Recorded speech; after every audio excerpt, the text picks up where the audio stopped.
4 है ना, ये हो गया, ये हो गया 5 है, ठीक है ना। f का value k q1 q2 by 5a, that is 25a square, ठीक। अब इस पे फोर्स लिखना है अगर b पर, तो इसका 2 कंपोनेंट ले सकते हैं हम लोग, हॉरिजॉन्टल और, अगर ये एंगल थीटा मान लें तो ये एंगल भी थीटा हुआ, तो this is f cos theta and this one is f sin theta, यानी इसको x कंपोनेंट और ये तो y कंपोनेंट नेगेटिव दिख रहा है। इसी तरह से इसका 2 कंपोनेंट लोगे, एक इधर एक इधर, ये नेगेटिव में और ये एंगल भी थीटा होगा, तो ये f cos थीटा और ये f sin थीटा, समझ आ गया। तो इसमें f को हम लोग लिख सकते हैं कितना, f को कितना लिख सकते हैं, f cos थीटा आएगा, अरे b पर जब लिखेंगे तो f cos थीटा आएगा और f sin थीटा माइनस देकर, समझ में आया। तो बस cos थीटा और sin थीटा का वैल्यू उस वाले ट्रायंगल से पुट कर लो,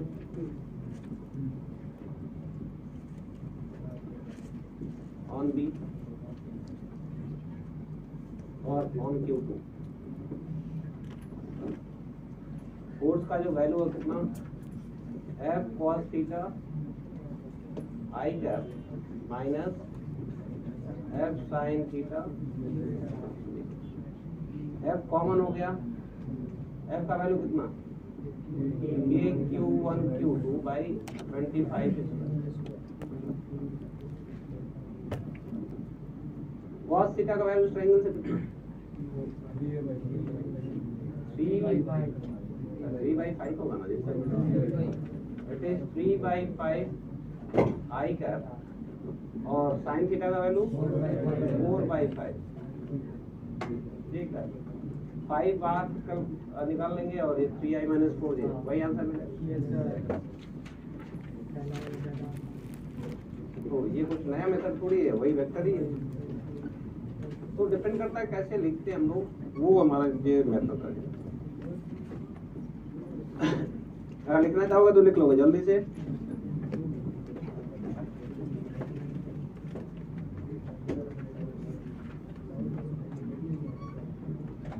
टेम्परेचर बढ़वाना है और ठंडा लग रहा है जी, गर्मी लग रहा है।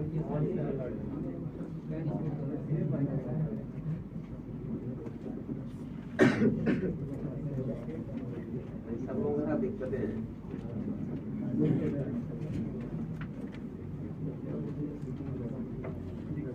अरे नोट कर लिए कि नहीं, जल्दी से नोट करो।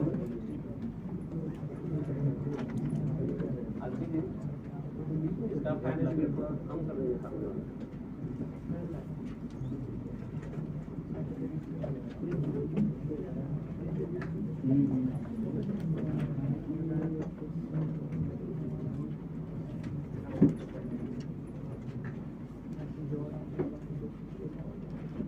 फैन स्पीड कम कर,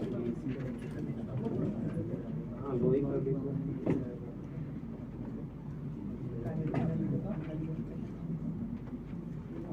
हो गया बहुत होगा। इसमें फील्ड वाले में कहाँ तक लिखे, थोड़ा सा एक मिनट दिखाओगे? अच्छा अभी तो जस्ट शुरू ही हुआ है। Electric field due two point charge,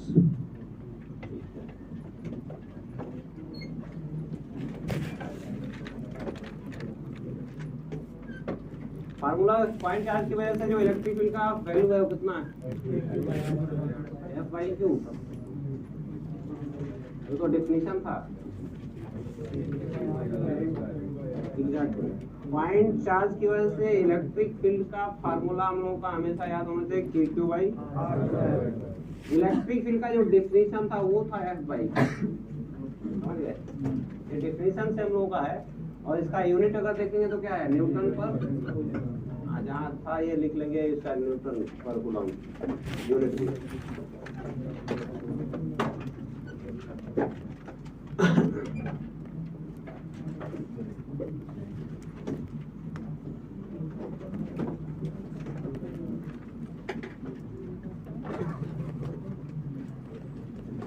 और इसके नीचे हमने बताया था जो चार्ज है, इलेक्ट्रिक फील्ड में कोई चार्ज पॉजिटिव चार्ज है अगर, तो फोर्स किधर लगेगा?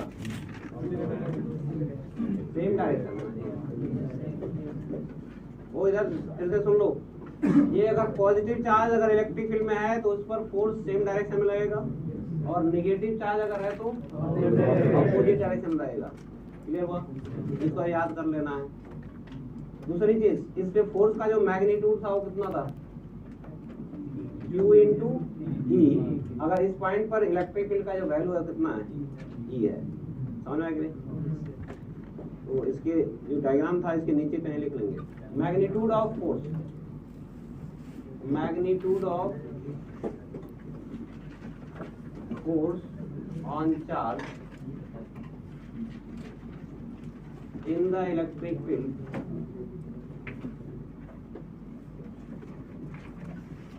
is F equal to Q into, this is the magnitude of force। इसमें नेगेटिव और पॉजिटिव देख के हम लोग डायरेक्शन डिसाइड करेंगे फोर्स का, लेकिन मैग्नीट्यूड हमेशा दोनों पे क्या रहेगा? नहीं रहने वाला।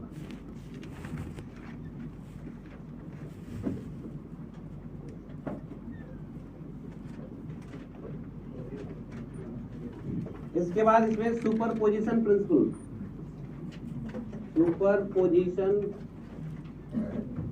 प्रिंसिपल, जैसे अभी हम लोग फोर्स के लिए लिखे थे ना, बिल्कुल वैसे ही यहाँ पर भी है।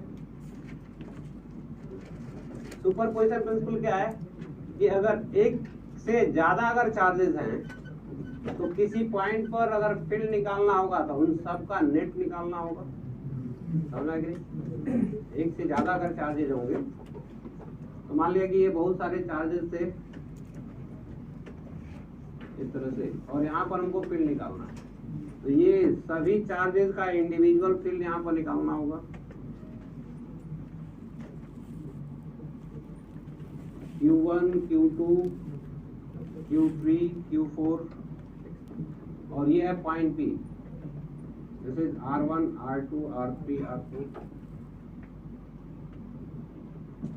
इन सभी का इंडिविजुअल फील्ड, अब मान लेते हैं सभी पॉजिटिव चार्जेस हैं, कुछ नेगेटिव भी हो सकता है, ये समझ आ रहा है? तो पॉजिटिव चार्ज अगर है तो इसका फील्ड यहाँ पर किधर होगा? उसी की डायरेक्शन में, ये बताया था ना। पॉजिटिव चार्ज का जो फील्ड होगा हमेशा इसी लाइन के लॉन्ग होगा और हमेशा इससे दूर की तरफ जाएगा। इसलिए हम लोगों का इस डायरेक्शन में है, इसको E1 बोल देते हैं, इसको E2, और इसी तरह सबका। चलो बना लोगे जल्दी से। E1, E2, E3 is this, and E4।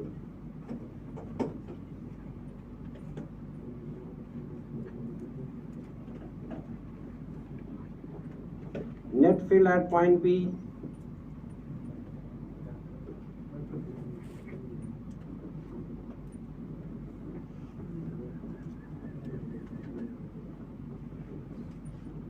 equal to E1 plus E2 plus E3 plus E4।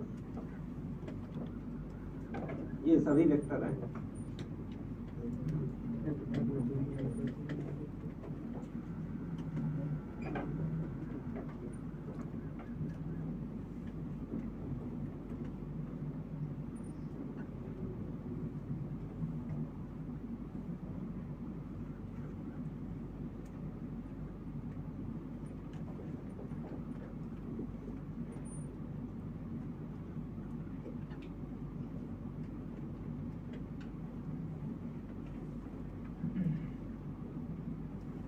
हो गया सब होगा? अगर पिछली क्लास में हमने एक बार और फिर याद दिलाया था, खूब अच्छे से वेक्टर रिवाइज कर लो एक बार और। सब लोग करके आया है? तो देखो मैंने बोला कि जब तक वेक्टर अच्छे से नहीं आएगा फिर ये सब चीजें अच्छे से नहीं आएंगी। चलो अभी देखेंगे कितना लोग अच्छे से करके आए हैं।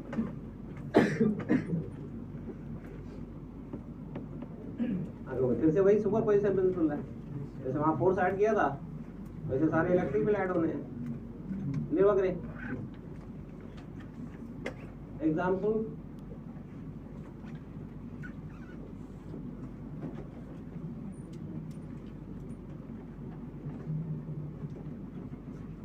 find net field at the center of the triangle as shown in figure.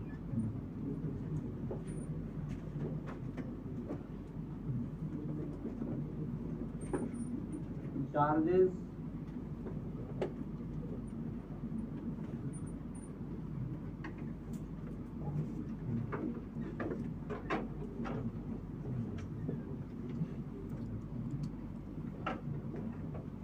the center is O,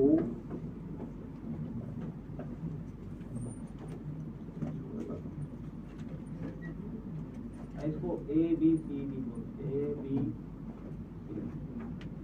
और ये है साइड लेंथ A इनके साइड लेंथ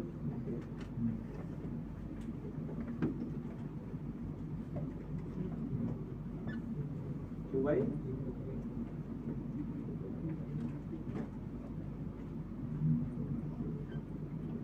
क्या क्यों भाई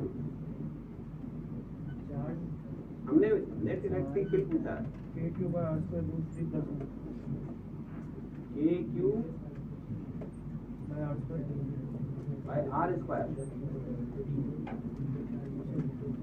ये दिया हुआ R नहीं दिया हुआ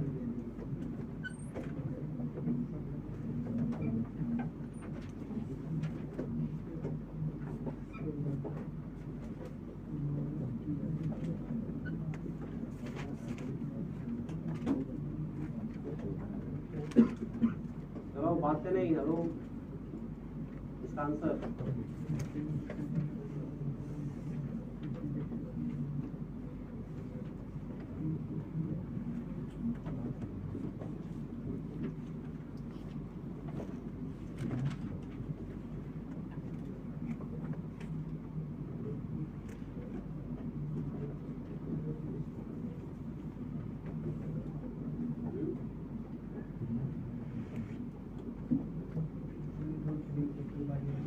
कितना 3√3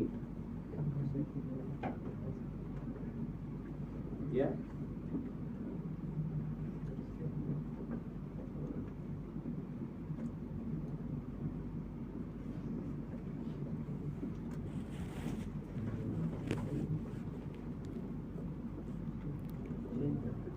बताओ 3 KQ by A square आगे by square root 3 plus 1 √3 + 1 इसमें फैक्टर है, इसके साथ ये फैक्टर आ रहा है। नहीं, आंसर ये नहीं है। सर 4KQ चलो आंसर देखो, एक तरह से सही आंसर आया है। This is your correct answer. ये बहुत सिंपल सा तुमको वेक्टर जोड़ने के लिए दिया है। आया है सर। चलो एक चीज एक और बता देते हैं, उसके बाद फिर एक और देंगे तुमको। इधर ध्यान दोगे सब लोग। इसमें अभी पहले तो सबसे पहला काम इसमें करना क्या है, चार्ज जो भी हैं उनका इलेक्ट्रिक फील्ड का डायरेक्शन उस पॉइंट पे पहले रिप्रेजेंट कर देना है। समझ में आ गया? तो 3 चार्जेज हैं, इन तीनों चार्जेस का इलेक्ट्रिक फील्ड इस ओ पर रिप्रेजेंट करो। तो इसका इलेक्ट्रिक फील्ड ए वाले पर, सॉरी इस ए पर जो चार्ज है इसका इलेक्ट्रिक फील्ड किधर होगा? इधर, इससे चार्ज की तरफ होगा, इससे अवे होगा, अवे होना चाहिए। तो अवे का मतलब इस डायरेक्शन में सही। तुम दूसरा डायग्राम बना देना, ठीक है ना? तो इसी में बनाते हैं। Let us suppose this has magnitude E तो बी पर जो चार्ज है वो भी तो सिमिलर ही है, उसका फील्ड किधर हो गया, डाउनवर्ड, और इसका भी मैग्नीट्यूड ही होगा, और सी पर जो चार्ज है वो निगेटिव है तो इसके तरफ आना चाहिए, दैट इज टुवर्ड्स, और इसका भी मैग्नीट्यूड उतना ही होगा, ये समझ में आएगी नहीं पहले। अब ये जो एंगल्स हैं, ये एंगल कितना है, 60 डिग्री होगा, ये वाला एंगल ये भी 60 डिग्री। अब तीन इक्वल मैग्नीट्यूड का वेक्टर ऐसे है, अब इन तीनों का रिजल्टेंट फाइंड आउट करना है। नहीं, अगर हम लोग का दो वेक्टर ये है और एक वेक्टर ये है, तो 120 बताना चाहिए। ये 60, इधर भी 60, ई एंड ई। अब ये तीन वेक्टर इक्वल मैग्नीट्यूड के हैं, तो हम लोग जानते हैं कि इन दोनों का रिजल्टेंट भी यही आएगा और इतना ही आएगा ना जी। इसके जगह पर हम लोगों का ई आ गया और ये वाला ई पहले से उधर है, तो नेट फील्ड कितना हो गया, 2E। ये हम लोगों का ओ है, ई नेट इक्वल टू 2E, और ई का वैल्यू कितना है 2AQ। अब ये डिस्टेंस हमको चाहिए तब ना मिलेगा, तो ये डिस्टेंस a/√3 होता है, अभी शायद पिछले क्लास में हम लोग देखे थे, है ना जी। तो a/√3 का होल स्क्वायर, और ये 3 हो जाएगा, मल्टीप्लाई हो कितना 6KQ/।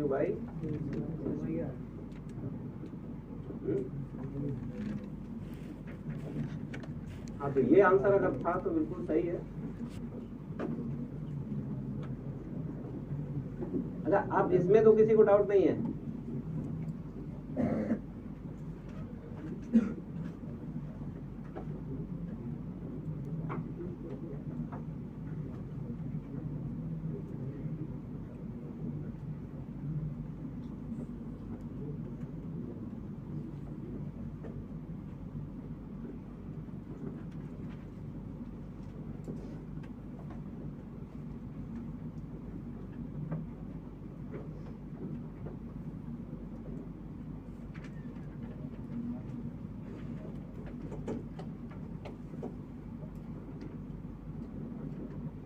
ये ABCD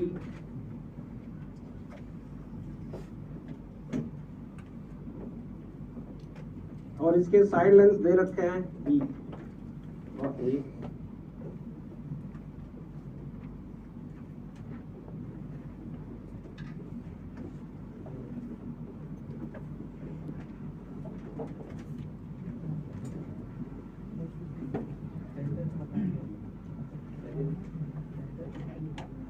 सेंटर में फील्ड कितना आएगा, तो सबको पता है सेंटर पे फील्ड 0 होगा ना जी, क्योंकि एक दूसरे का फील्ड क्या हो जाएगा, अपोजिट डायरेक्शन में होगा।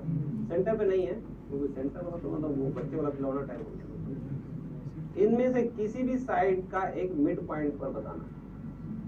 क्वेश्चन लिखेंगे, find net electric field, find net electric field at midpoint of any one side of the square.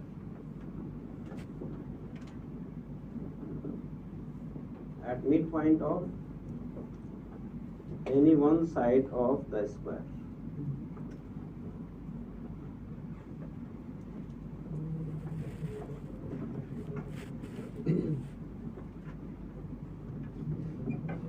तो देखिए कितने लोग बनाते हैं।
कितना 2k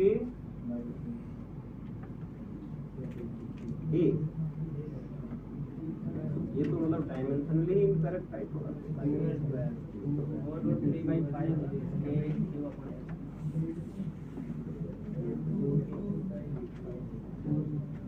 4√3 a square।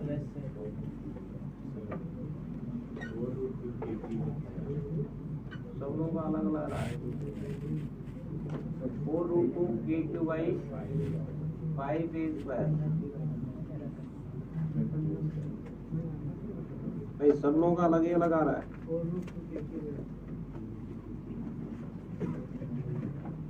4√2 k³ a square 5 हटा दें।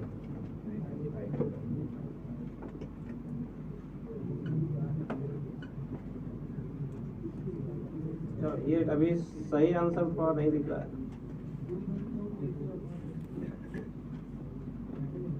Sir, 16/5√5 kq/a square। 16 by 5√5 5√5 kq/a square। kq/a square। चलो भाई अभी थोड़ा सही आंसर आया। इधर आंसर लिखा हुआ है। Yes sir, आगे। This should be your answer.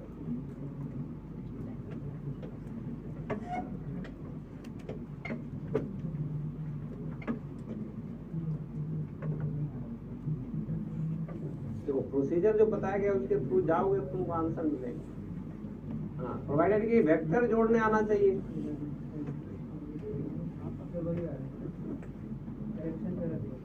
यार आना आना चाहिए भी।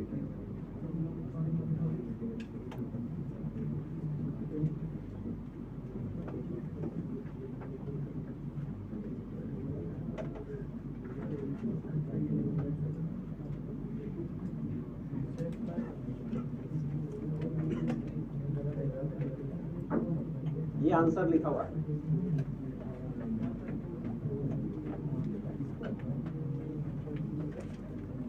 कितने लोग आंसर ये मिला है वैसे? कम लोग अभी दिख रहा है। चलो इधर अब फिर से ध्यान दो। अब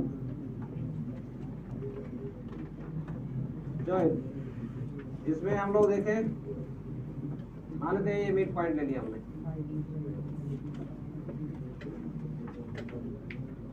इसको ज्वाइन किया, इसको ज्वाइन किया। इन दोनों चार्जेस का जो फील्ड है वो इन लाइंस के अलॉन्ग होगा। तो इसका फील्ड हम लोग देखेंगे तो इस डायरेक्शन में आ गया और इसका फील्ड इस डायरेक्शन में आएगा। ई अगर इसको बोलते हैं तो ये भी कितना, क्योंकि सेम मैग्नीट्यूड है।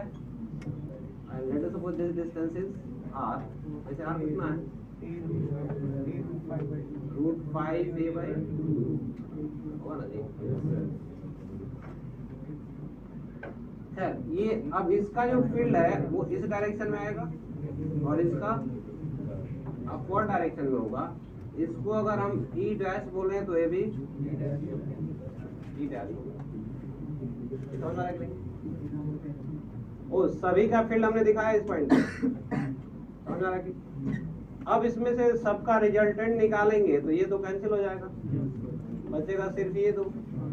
और इन दोनों का रिजल्टेंट अगर हम देखेंगे तो इस डायरेक्शन में कहीं आएगा। समझ आया कि नहीं? मान लिया ये एंगल थीटा है तो ये भी तो थीटा हुआ, ये भी थीटा हो गया। तो हॉरिजॉन्टल कंपोनेंट दोनों का ऐड हो गया, वर्टिकल कैंसिल हो गया। कर सकते हैं ना, दोनों का हॉरिजॉन्टल कंपोनेंट ऐड हो जाएगा और वर्टिकल वाला कैंसिल। तो ई नेट का वैल्यू कितना? E net is 2e cos of theta. 2e, E का वैल्यू कितना? kq/r²। cos थीटा का वैल्यू कितना? अरे ये भी तो ये था ना जी, ये है और ये r है, a/r हो गया ना। इट इज a/r यानी 2KQ into A by R Q, और आर का वैल्यू कितना है √5 ए बाई 2 का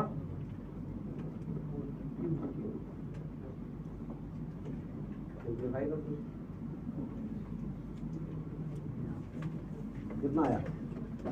अरे इसका क्यूब करके 8 हो गया, तो ऊपर जाकर 16, तो 16KQ बाई ए क्यूब, और ये ए स्क्वायर बचेगा, तो इट इज 5 √5।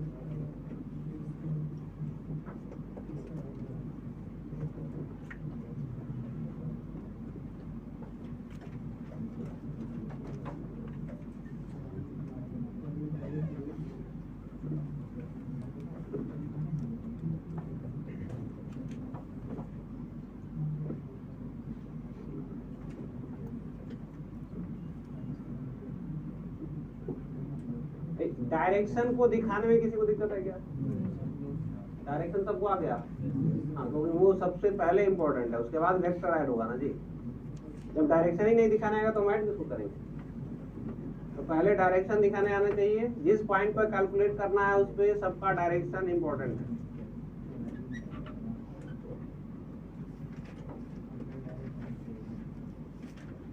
हो गया सब लोग का? नेक्स्ट एग्जाम्पल एक और देखो,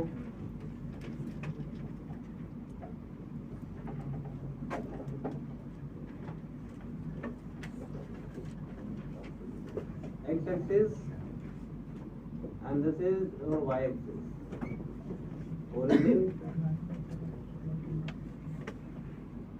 ये दो पॉइंट चार्जेस हैं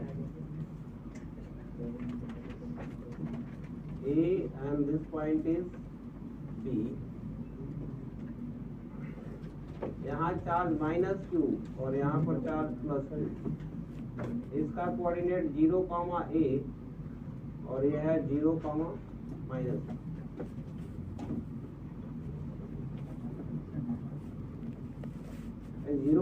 और 0, -a, ये coordinates. You have to find net electric field at this point, x, 0.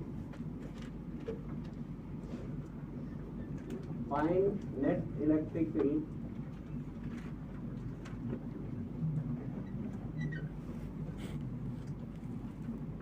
at point P.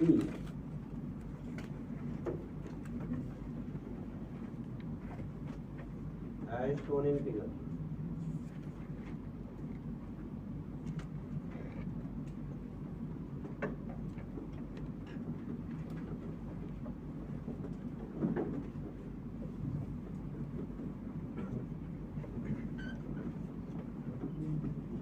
हाँ, मतलब इसको वेक्टर फॉर्म में लिखना है, ये इन वेक्टर फॉर्म में यहाँ लिख देते हैं, इन वेक्टर फॉर्म, क्योंकि x और y डिफाइन किया हुआ है तो इसको वेक्टर फॉर्म में लिखेंगे।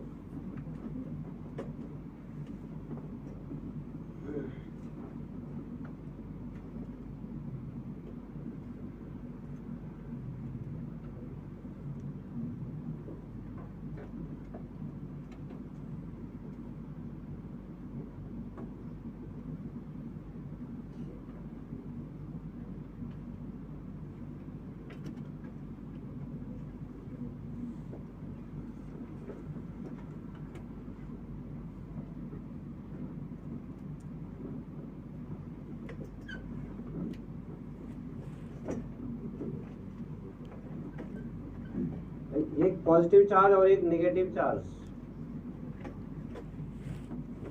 तो सबसे पहले उनकी वजह से फील्ड का जो डायरेक्शन पॉइंट पी पर है वो दोनों रिप्रेजेंट करो, और उसके बाद उनका वेक्टर सम निकालो।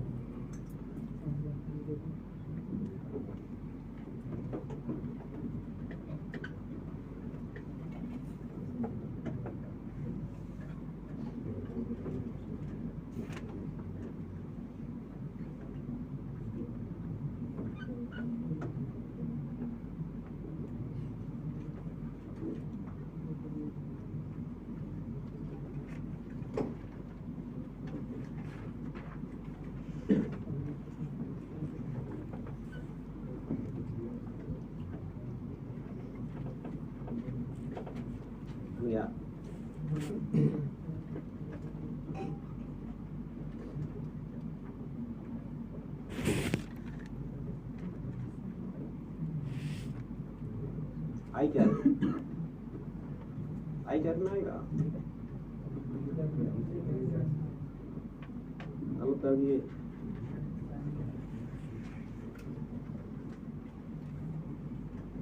डायरेक्शन ही गलत बना है, पहले सही से डायरेक्शन बना, तो डायरेक्शन डायग्राम बनाया हम गलत बन गया।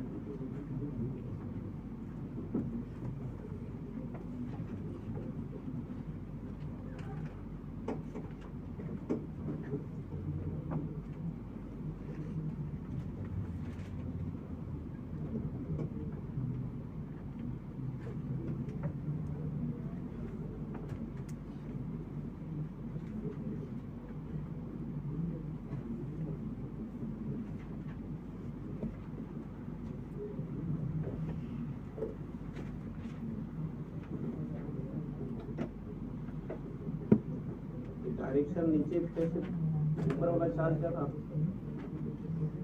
पॉजिटिव कौन सा है डायग्राम में,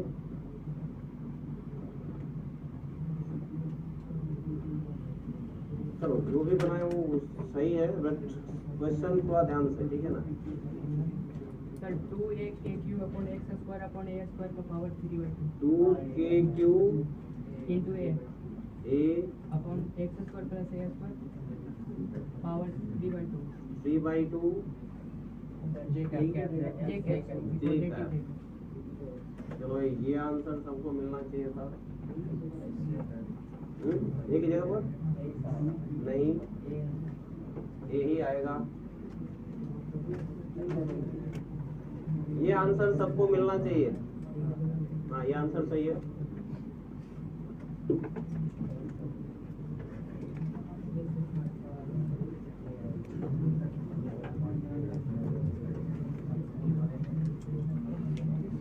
मिला।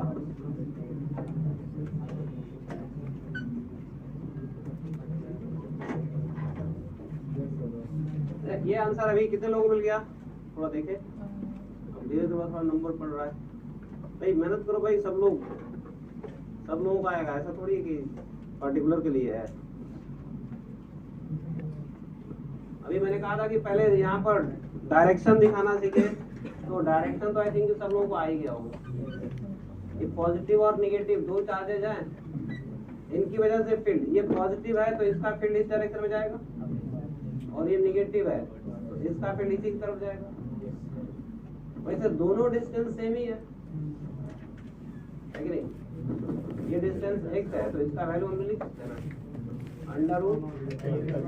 √x² plus a²। अब इसका मैग्नीट्यूड अगर e है, इसका भी मैग्नीट्यूड e होगा, क्योंकि दोनों का मैग्नीट्यूड चार्ज का इक्वल ही है, बस साइन अपोजिट है। समझ गए कि नहीं। अब इन दो वेक्टर का रिजल्टेंट निकालना है, तो इसका एक वर्टिकल एक हॉरिजॉन्टल लेंगे, इसका एक वर्टिकल हॉरिजॉन्टल लेंगे, दोनों का हॉरिजॉन्टल कैंसिल हो जाएगा। समझ में कि नहीं। तो अगर हम लोग इसको थीटा ले रहे हैं तो इसका टेडी थीटा है, ये एंगल भी थीटा हो गया, तो इसका दो कंपोनेंट, एक हॉरिजॉन्टल एक vertical, e sin theta and this is e cos theta. इसके जगह पे दो वेक्टर हो गया, और इसका भी दो वेक्टर था, e sin थीटा और इधर एक था e cos थीटा कैंसिल हो गया, सिर्फ ये दोनों ऐड हुआ और sin थीटा का वैल्यू पुट कर दिया।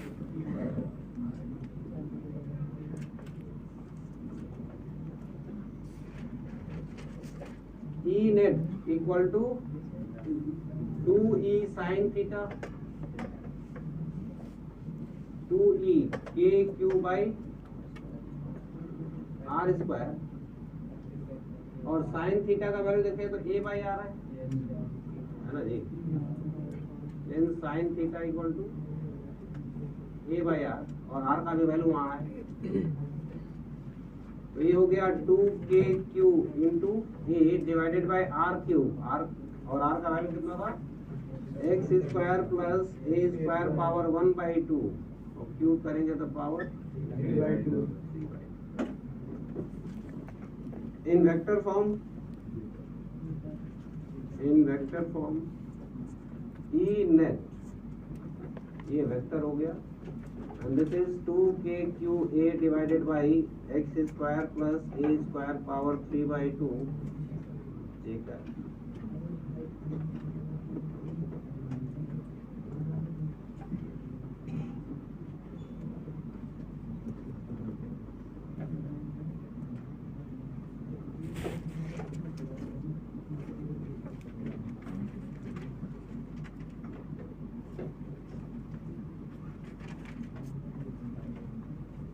Find net field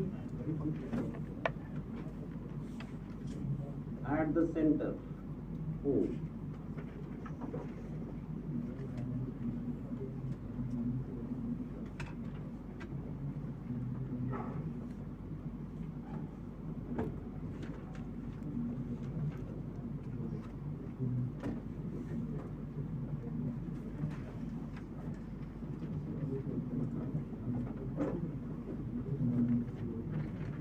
और डिस्कशन बंद कर लो, डिस्कशन ज्यादा करता है पढ़ने के दौरान, बिल्कुल डिस्कशन नहीं। ये हम लोग का वो पॉइंट है, इसको A B C D E and F इन सभी पे चार्जेस हैं q minus q plus q minus q plus q minus side length इसका ए। ये रेगुलर हेक्सागन है,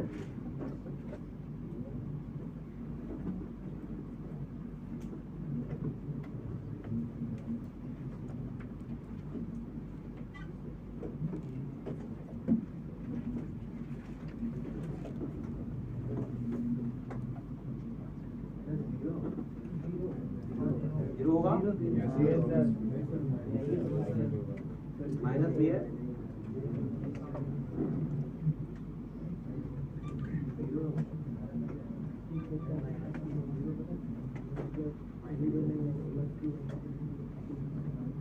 पहले कॉन्फिडेंट हो जाओ तब बोलो। लग रहा है, कॉन्फिडेंट नहीं हो।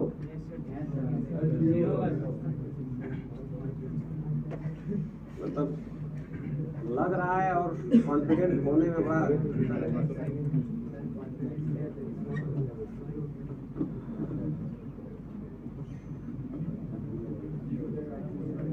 कितने लोगों को जीरो लग रहा है वैसे?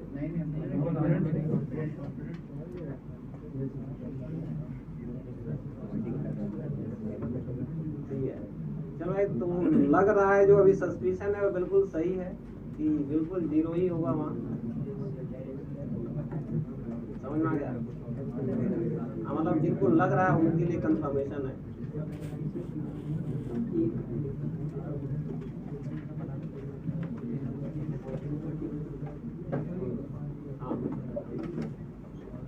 Answer is zero.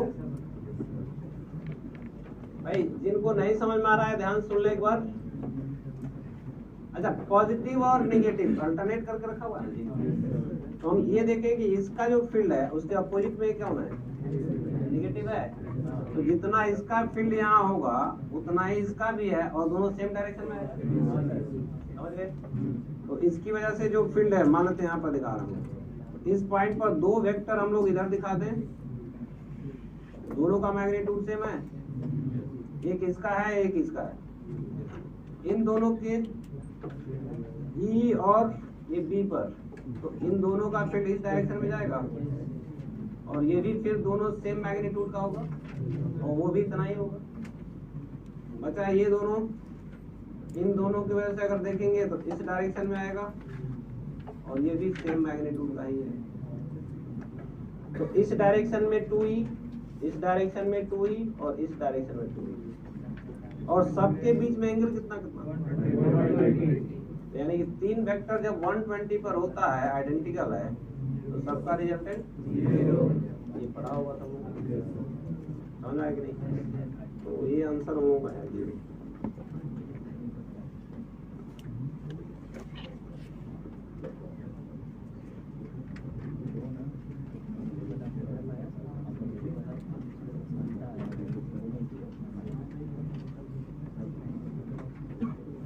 यहाँ O पर हम लोगों का एक इस डायरेक्शन में, एक इस डायरेक्शन में और एक इस डायरेक्शन में, दूरी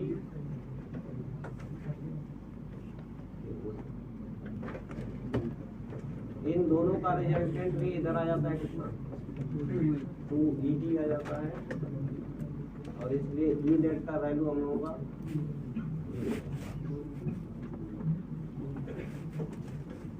तो उसमें कैलकुलेशन भी करने की जरूरत नहीं पड़ी, समझ गया कि नहीं? चलो अगला क्वेश्चन में थोड़ा सा चेंज करना है इसी को ही।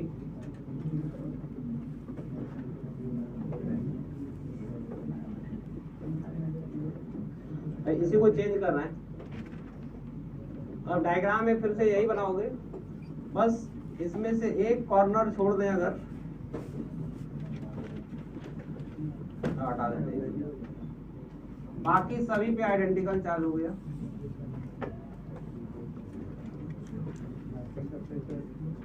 समझिए, अब तुमको बताना है इस C पर नेट इलेक्ट्रिक फील्ड कितना है, समझ आया? Find net field at point C।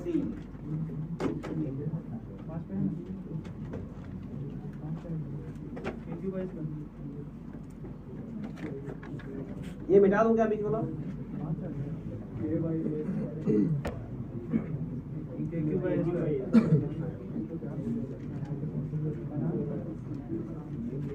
ये Q by A square, K by A square, Q नहीं आएगा, बिना Q के फील्ड आएगा, Q कैंसिल हो जा रहा है, कहाँ से? फील्ड कैंसिल हो सकता है, चार्ज थोड़ी कैंसिल हो जाएगा।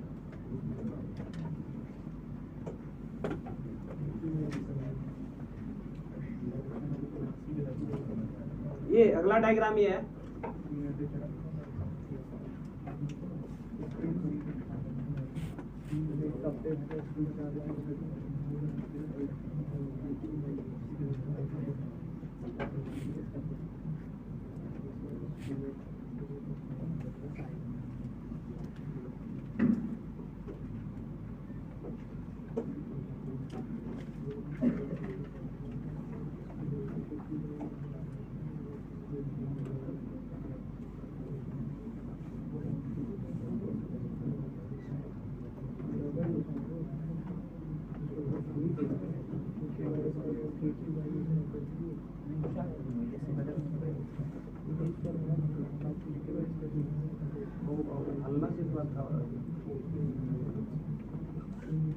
अरे अपना अपना दिमाग लगाओ, अपना अपना दिमाग बढ़ाओ,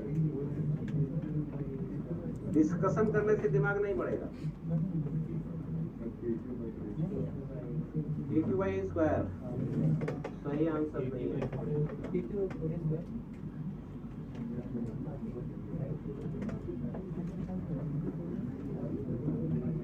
मैं थोड़ा ध्यान से बनाओ, ऐसे देख के बिल्कुल आप बताओ नहीं, पहले थोड़ा बहुत तो पेन कलम करना चाहिए।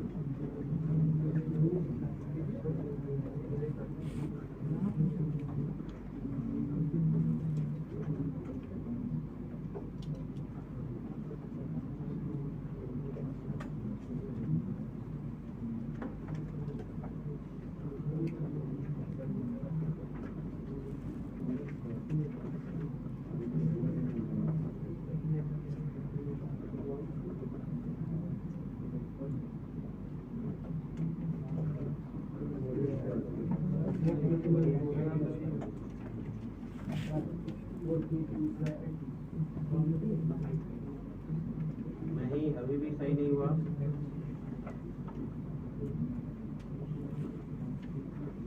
अरे डायग्राम सब लोग बनाया क्या? सभी का फील्ड दिखा दिया? सभी का फील्ड अगर दिखा दिया तो अब सोचो कि उस वेक्टर को जोड़ेंगे कैसे? मतलब पहले तो कैलकुलेशन होना चाहिए ना जी। अरे उन सबका वैल्यूज कितना कितना मिलेगा?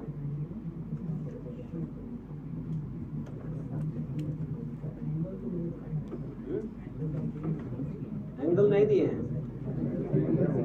हाँ, वो ज्योमेट्री से एंगल निकलता है। ये रेगुलर हेक्सागन है तो ये ज्योमेट्री से एंगल, ये सारे एंगल्स वैसे इस सेंटर से हर एक कॉर्नर का डिस्टेंस रेगुलर हेक्सागन में क्या होता है? ए के बराबर ही होता है। इसलिए हर एक ट्रायंगल क्या है? इक्विलैटरल ट्रायंगल है। समझ गए?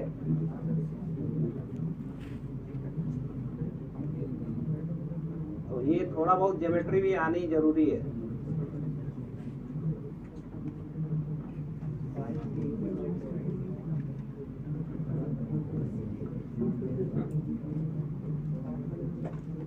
इधर पीछे किसी का आंसर?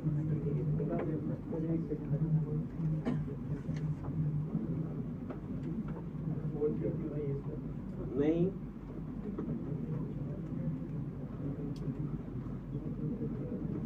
देखो तुमको थोड़ा सा दिक्कत है कि ज्योमेट्री में भी, अच्छा आई थिंक कि ये डिस्टेंस अगर तुमको पता चल जाएगा, अच्छा ये पता है सब लोगों को कि ये सब डिस्टेंस ये है, तो इससे यहाँ पर फील्ड निकालेंगे तो ये वाला डिस्टेंस भी चाहिए ना जी। ये कितना होता है? ये, और इसका फील्ड यहाँ जब निकालोगे तो ये वाला डिस्टेंस चाहिए ना। ये कितना आता है?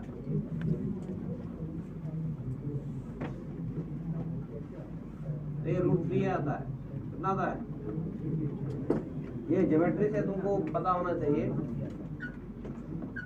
This distance is √3। अभी भी नहीं समझना।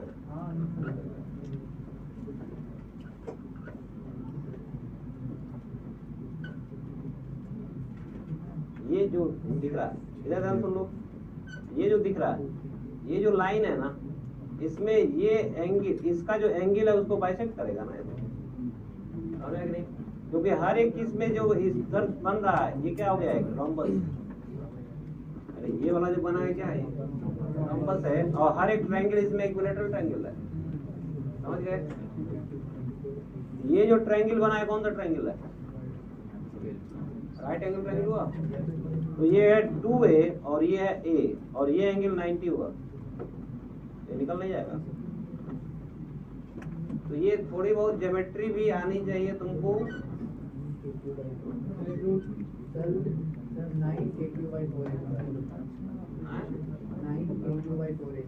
अभी भी सही नहीं हुआ फिर? हाँ, रिजल्ट कोई बता रहा था भाई। बस इसमें हम इतना देर इसलिए रुके हैं कि हम देखना चाह रहे हैं कि जोड़ने आता कि। चलो बता दिया अभी डिस्टेंस। अभी थोड़ा आंसर बताओ तुम।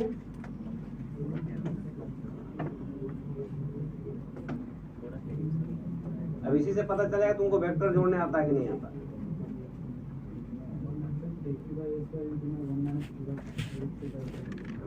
AQ by bracket 1 - 2√3 whole divided by 2 अभी भी थोड़ा सही नहीं। 16 + √3 KQ upon 4√3 A²। Sir, 2 + √3 KQ by 3A², √3A². KQ by A² 7/12. सब गलत बता रहा है। प्लस सम टर्म मोर।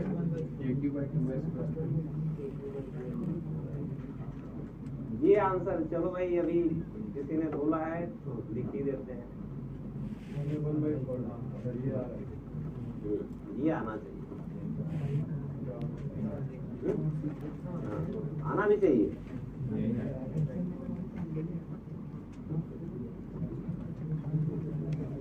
तो ये माइनस जो था को इससे किसका था?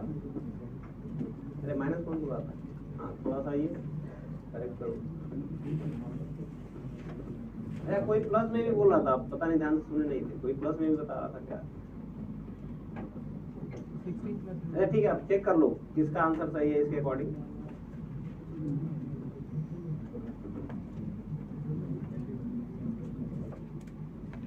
देखो ज्यादा कॉम्प्लिकेटेड आंसर नहीं लिखना होता सर वो आंसर है ना, हाँ? वो वाला आंसर है ना। हाँ। हाँ ये सर आगे। देखो अब ये देखने में कितना सिंपल दिख रहा है, दिख रहा है ना जी। अब इसी को पूरा चारों तरफ मल्टीप्लाई करके पूरा कॉम्प्लिकेटेड बना के सब बताएगा। अरे सिंपल भाषा में लिखो, सिंपल तरीके से बोल दो।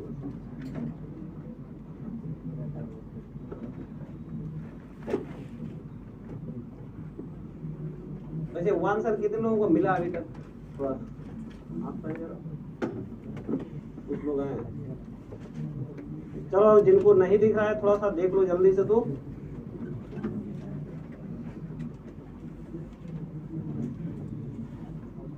वो इधर ध्यान दोगे। अब ये हम लोगों का लाइन एक जो भी था, ये हॉरिजॉन्टल लाइन है। ये एंगल कितना है? 30। ये एंगल में कितना है? ये वाला 60 है और ये वाला भी 60 डिग्री। तो कहने का मतलब है यहाँ पर इसका जो फील्ड है, एक का फील्ड इधर और इसका इधर, दो फील्ड तो आएगा। ये इसको ई बोल दें अगर, तो ये भी कितना है? ई, क्योंकि ये दोनों सेम डिस्टेंस पर है और सेम मैग्नीट्यूड का भी है। अब इन दोनों का अगर देखें तो इक्वल फील्ड आएगा, क्योंकि ये डिस्टेंसेस भी इक्वल हैं। तो यहाँ पर भी एक फील्ड और ये दूसरा फील्ड। अगर ई डैश बोलते हैं तो इसको भी ई डैश बोलना पड़ेगा। फिर बचा ये फिफ्थ चार्ज, तो इसका फील्ड तो इसी लाइन के अलॉन्ग होगा, ई डबल डैश बोल देते हैं। समझ आ गया? और ये एंगल ये 30 है और ये कितना? 60। इधर भी ये हम लोगों का 30 है और ये 60। तो इनके वर्टिकल कंपोनेंट आपस में कैंसिल होंगे, हॉरिजॉन्टल ऐड होंगे। इन दोनों के भी वर्टिकल आपस में कैंसिल होंगे, हॉरिजॉन्टल ऐड होंगे। और ये पहले से ही इधर है, तो नेट फील्ड कितना आ गया? E net equal to 2e cos 60 प्लस 2e डैश cos 30 प्लस e डबल डैश। अब इन सब का वैल्यू पुट कर दो। 2e cos 60 का मतलब e, ये हो गया e बाई तो e डैश बाई, और ये हो गया e डबल डैश। e का वैल्यू कितना है? ए Q by A square,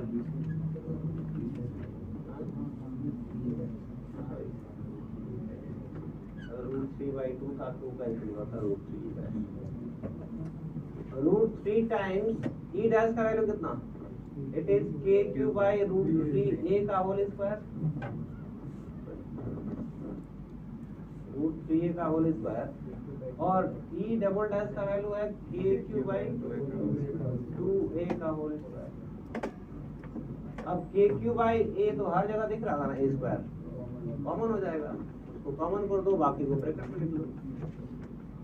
KQ by a square, यहाँ 1 बचा, यहाँ 1/√3 और यहाँ 1/4। ये आंसर है।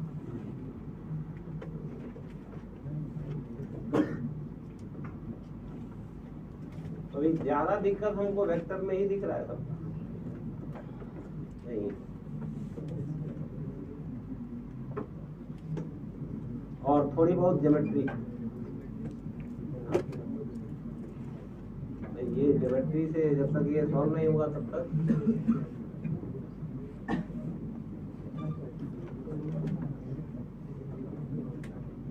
वो बहादुर लोग बना पाए थे। क्या चीज? ज्योमेट्री में दिक्कत आ रहा है। हाँ तो बेसिक ज्योमेट्री तो थोड़ा बहुत आना ही चाहिए। 10th 11th सब लोग पढ़ लिया है।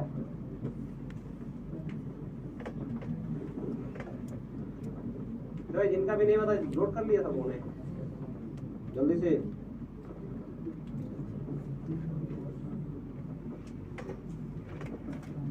इस तरह के बहुत सारे क्वेश्चन मिलेंगे, ठीक है ना। तो एक लाइन में दे देते तो सब लोग तो जोड़ ही लेता। नहीं, अरे यहाँ चार्जेस ऐसे रखते हैं तो सब लोग तो जोड़ लगाना जी, तो उसमें थोड़ा सा सिंपल हो जाता है ज्यादा।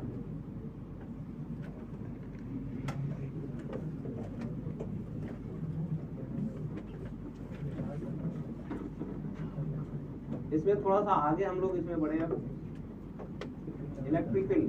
देखो फिर से बोल रहा है कि एक तो वेक्टर और ये मैंने थोड़ा बहुत ज्योमेट्री है इसका यूज, ये अभी आना चाहिए सब लोगों को। तो एक बार जाके कम से कम तुम क्या करो 10th का ज्योमेट्री वाला जो बुक है ना उसी को एक बार अच्छे से भाई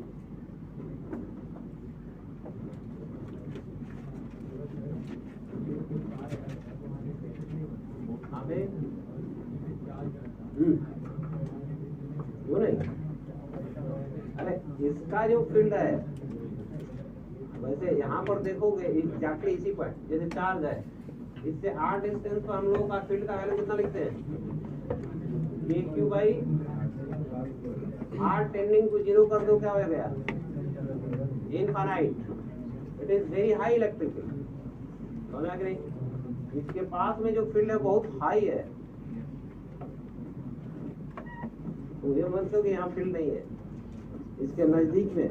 हाँ ये अगर यहाँ नहीं है तो बाकी की वजह से फील्ड यहाँ पर भी है, और ऊपर से यहाँ रख दिए तो उसका फील्ड तो उसके पास में चारों तरफ हमेशा इनफाइनाइट ही है।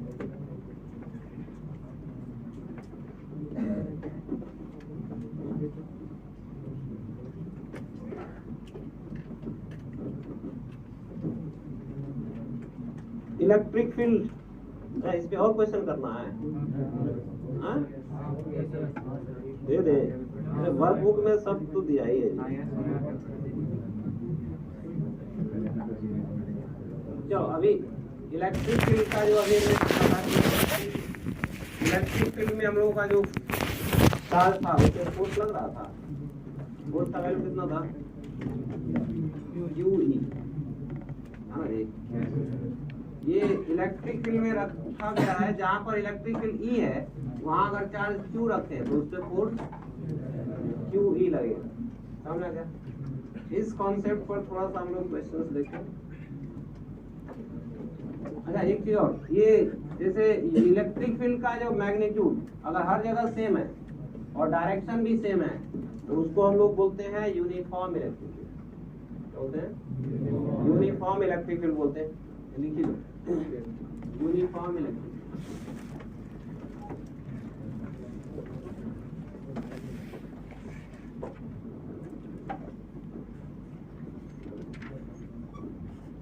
Uniform electric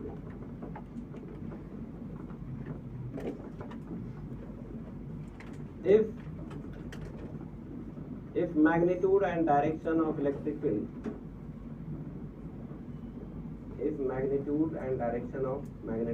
electric field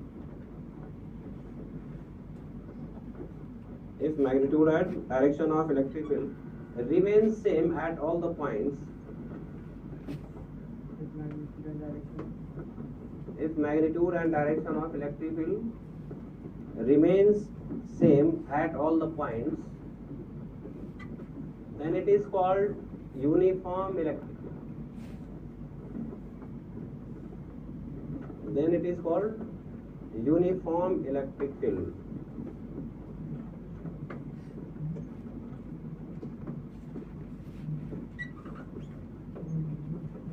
It is called uniform electric field. और ये हम लोग जब इसको रिप्रेजेंट करते हैं डायग्राम में, तो डायग्राम में जो रिप्रेजेंटेशन है यूनिफॉर्म फील्ड का वो पैरेलल लाइंस ऐसे जब बनाते हैं ये किसको रिप्रेजेंट करता है यूनिफॉर्म इलेक्ट्रिक फील्ड, समझा कि नहीं। This is E and this is called uniform. ये रिप्रेजेंटेशन है यूनिफॉर्म इलेक्ट्रिक फील्ड का। जब भी पेपर में हम बनाएंगे यूनिफॉर्म इलेक्ट्रिक फील्ड तो इस तरीके से बनाएंगे।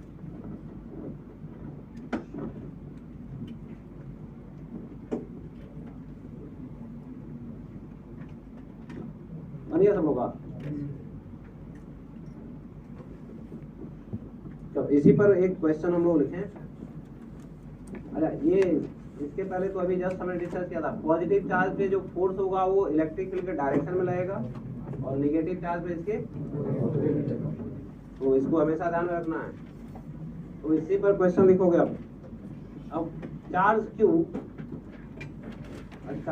Small Q, charge Q having mass m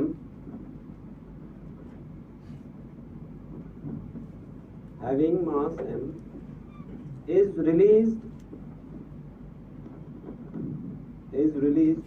in uniform electric field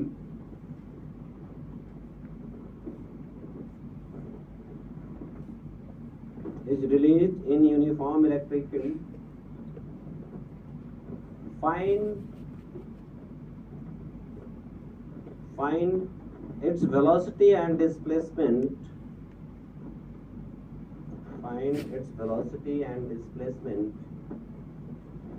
in time t.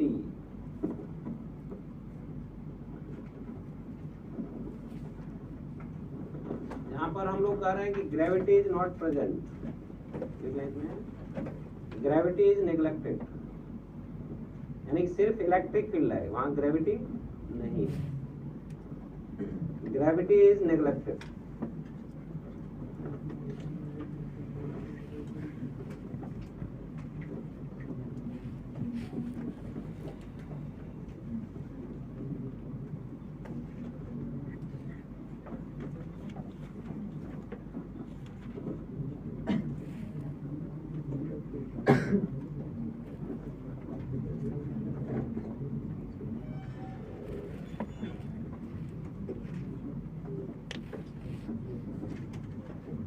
जैसे हम लोग का ये यूनिफॉर्म फील्ड है, यहाँ से रिलीज किया, इस पे चार्ज क्यू है, इसका मास बोला गया था। अब यहाँ रिलीज करेंगे t इक्वल टू 0 पर, तो इस पे फोर्स किधर लगेगा, तो अभी बताया नहीं गया कि क्यू कैसा है, तो क्या कंसीडर करोगे,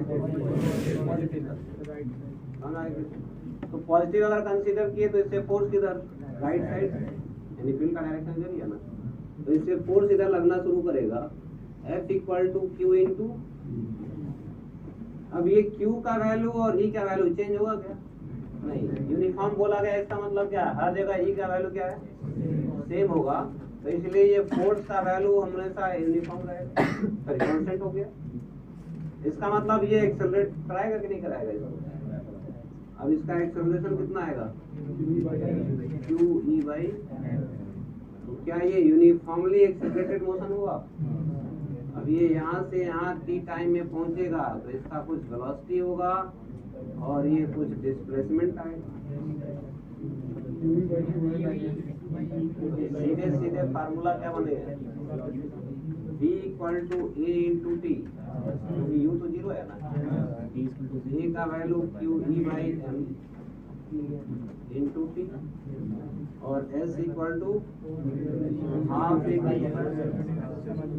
क्योंकि u 0 है, and this is half QE/m into t square।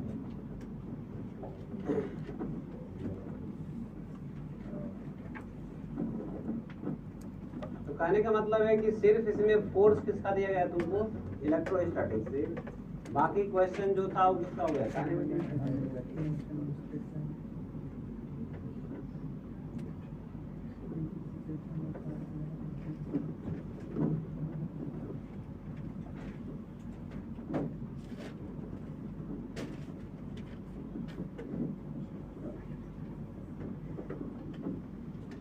भाई नोट कर रही है जल्दी से।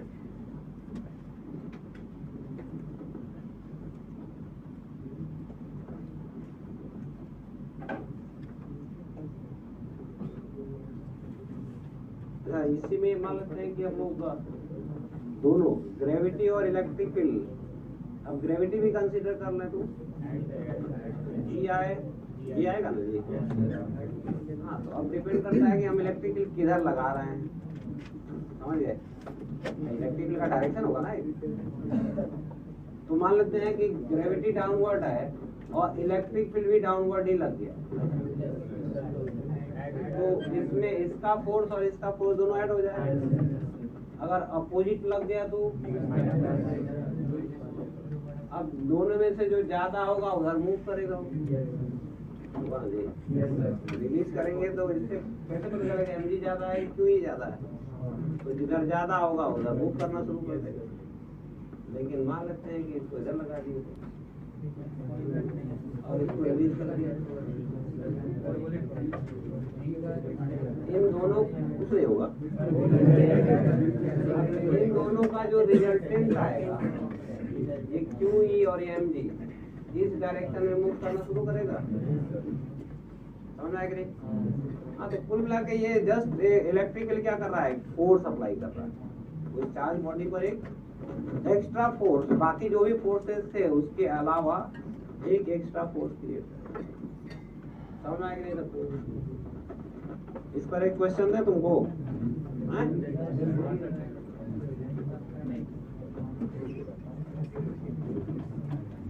चलो बता दोगे जल्दी से तो।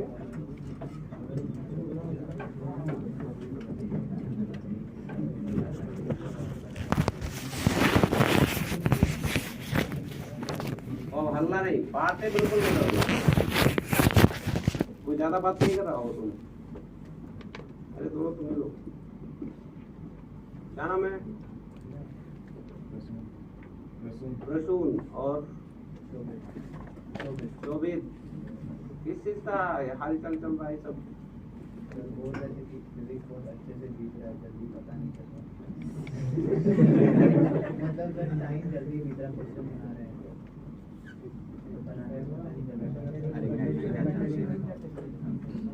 तो अब ये सब दिमाग में आ रहा है, तो दिमाग क्वेश्चन में कहाँ लग रहा है? लग रहा था इसलिए पता नहीं चला टाइम। नहीं सुधर नहीं रहा है, क्या चाह रहा है कि बाहर ही बैठा दे तुमको अभी। मैंने कहा था ना कि क्लास में जब भी पढ़ाई की बात होगी एकदम बिल्कुल सीरियस मोड में बैठे। देखो दिमाग अभी तभी चलता है जब हम उसको सीरियस बैठ के पढ़ते हैं, क्योंकि ये पढ़ाई जो भी चीज है अभी तुमको इतना शुरू में ही कहानी बताया था, उसके बावजूद भी याद है नहीं। बिल्कुल शांत होकर बैठो, अपना अपना दिमाग चलाओ। हम दूसरे से अगर हेल्प ले रहे हैं, अपना दिमाग नहीं चला रहे। तुम तुरंत नहीं बनता है क्या देखते हो, सोल्यूशन क्या है, वो तो तुम्हारे दिमाग को ब्लॉक कर रहा है, तुम्हारा दिमाग चलना ही नहीं दे रहा है। खूब दिमाग लगाओ, नहीं बने कोई दिक्कत नहीं है, फिर एक बार और रिफंड लगाओ, फिर भी नहीं बने, टीचर से आके पूछो या फिर तब सोल्यूशन देखो। ये नहीं जैसे ही थोड़ा सा फंसे और क्या है सोल्यूशन रखा हुआ है चलो देखिए, नहीं बिल्कुल नहीं। अगर सीखना है तो ये सब बंद करना होगा। तो ये जो तुम लोग बातें करते रहते हो, ये तुमको क्या लगता है कि डिस्टर्ब नहीं है? नहीं, बहुत बड़ा डिस्टर्बेंस है तुम्हारी पढ़ाई में। इसलिए क्लास में हो या घर पे हो, जब भी पढ़ाई करो एकदम बिल्कुल सीरियस मोड में। खेलने की बारी हो तो खूब अच्छे से खेलो, मतलब पहले ही बता चुके हैं सब, उसके बावजूद भी याद है। शांत होकर बैठ के पढ़ो, समझ में आ गया? किस बैच में थे? E6 में जी, तो ये भी तो E6 ही है। 11 में भी E6 था, इसलिए बातें कर रहा है कि दोस्त मिल गया, बातें कर लेते हैं। नहीं ये तो किसी और बैच में। हाँ, वही बिछड़ा दोस्त मिल जाए तो इसका मतलब थोड़ी है क्लास में उसको नहीं बातें जलाएंगे। पहली बार मिले हैं, पहली बार में इतने घनघोर दोस्ती है।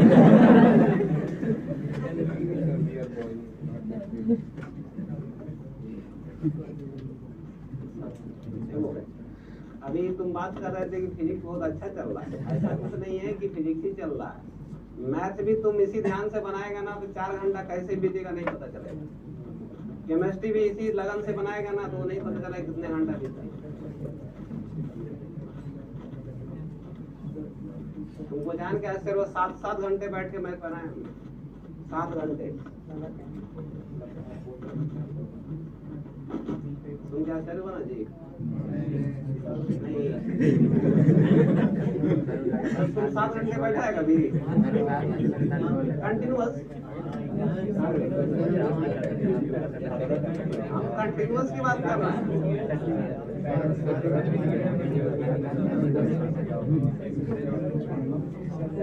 हाँ कंटिन्यूअस की बात कर रहे हैं।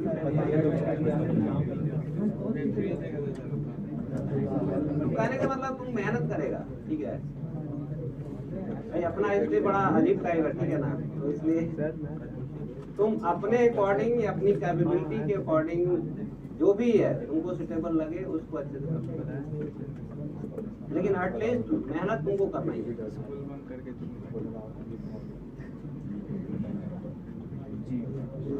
चलो बाबू उधर, अब जीवन जीपी से बाहर आ जा। इसमें एक क्वेश्चन ये है कि एक पार्टिकल है जिसमें हॉरिजॉन्टल इलेक्ट्रिक फील्ड है और ग्रेविटी डाउनवर्ड है।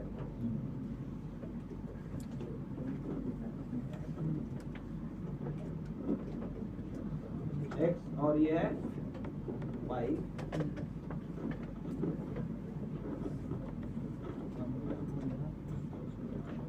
यहाँ पर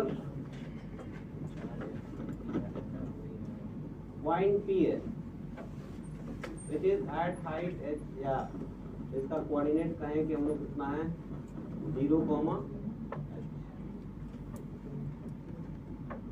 ठीक है। डायग्राम बनाओगे उसके बाद लिखोगे।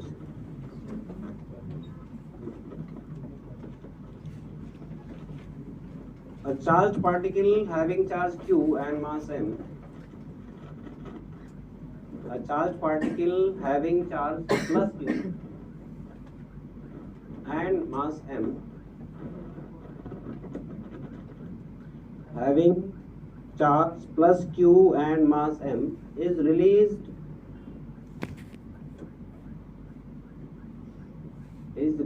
from point P,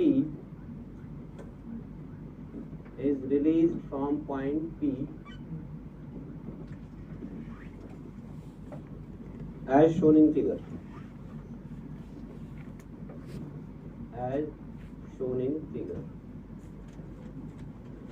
Find the time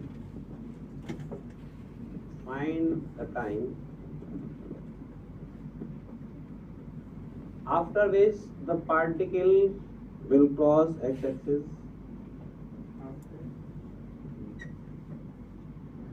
Find the time after which the particle will cross the x-axis.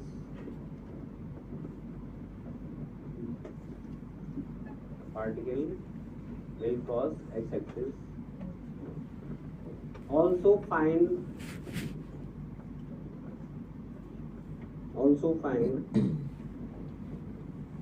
the coordinates of that point.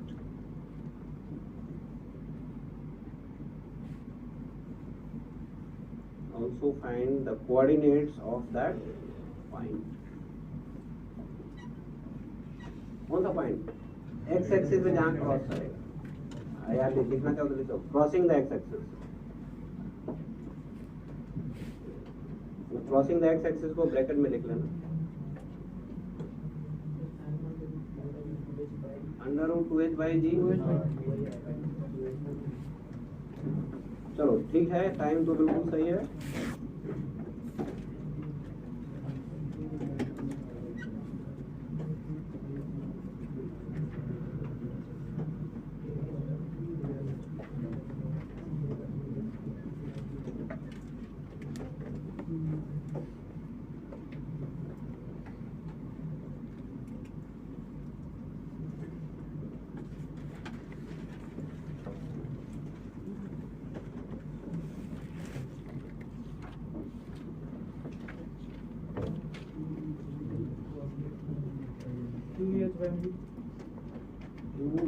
H by by x coordinate comma अब कोऑर्डिनेट लिखना, ठीक है। तो यहाँ ये सही है, सबको मिलना चाहिए।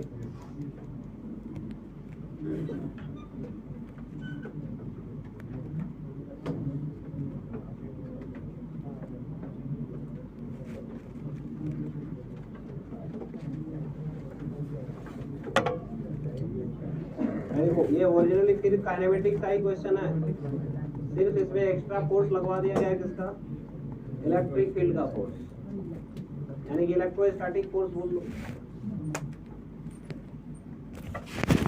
वैसे ओरिजिनली क्वेश्चन अच्छा रिलीज किए तो यहाँ से अगर रिलीज किए तो ये इधर mg भी लगेगा और इधर qe भी लगेगा ना जी। एक्चुअल में ये हम लोगों का ऐसे मूव करता हुआ जाएगा कहीं और इस पॉइंट पे क्रॉस करेगा, ये है P और let us suppose this point is Q, ये है ओरिजिन। तो वर्टिकल डिस्टेंस जो कि h है कितना, ये इस h डिस्टेंस को कवर करने में इस QE का कोई रोल है नहीं, क्योंकि दोनों डायरेक्शन में जो मोशंस होते हैं वो इंडिपेंडेंट है। ये बताया गया होगा काइनेटिक्स में, समझ आ गई नहीं? तो इस डायरेक्शन का जो डिस्टेंस है वो इसकी वजह से कवर हुआ और बाकी इस डायरेक्शन में जो डिस्टेंस है वो इसकी वजह से कवर हुआ। तो इस डायरेक्शन को हम लोग लिखते हैं तो h का वैल्यू ये t इक्वल टू 0 पे यहाँ से रिलीज हुआ था और t इक्वल टू t पर यहाँ क्रॉस किया, तो t का वैल्यू अगर लिखना चाहें तो ये डिस्प्लेसमेंट वर्टिकल में अगर देखें y equal to u y t plus half a y into T square लिख सकते हैं ना।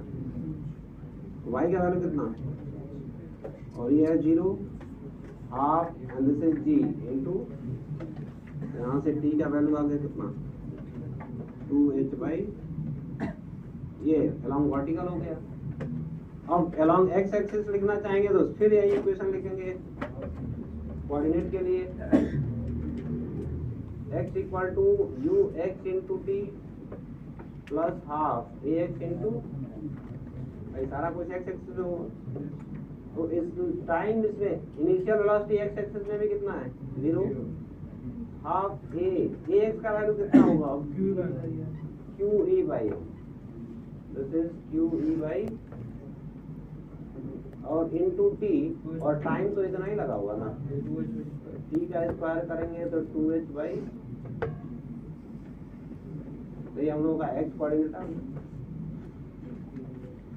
और 2 to cancel 2 into E into H divided by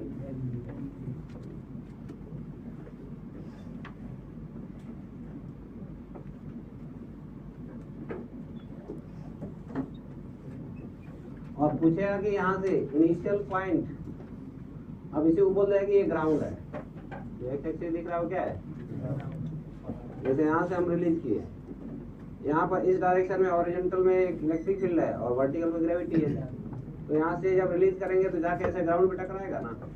तो पूछेगा डिस्प्लेसमेंट कितना हुआ इसका, तो डिस्प्लेसमेंट के लिए क्या बताओगे,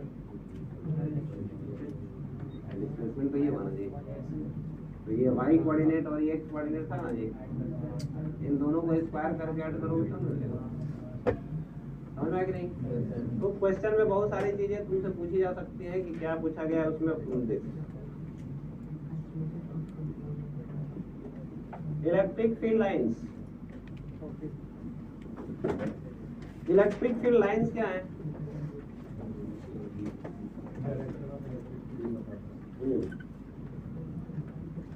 तो ये भी उसी से रिलेटेड है, इलेक्ट्रिक फील्ड लाइन।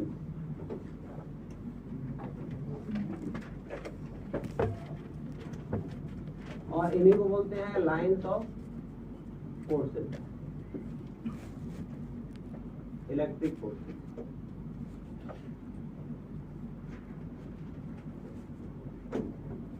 इन इलेक्ट्रिक फील्ड लाइंस को लाइंस ऑफ फोर्सेस और lines of electric forces.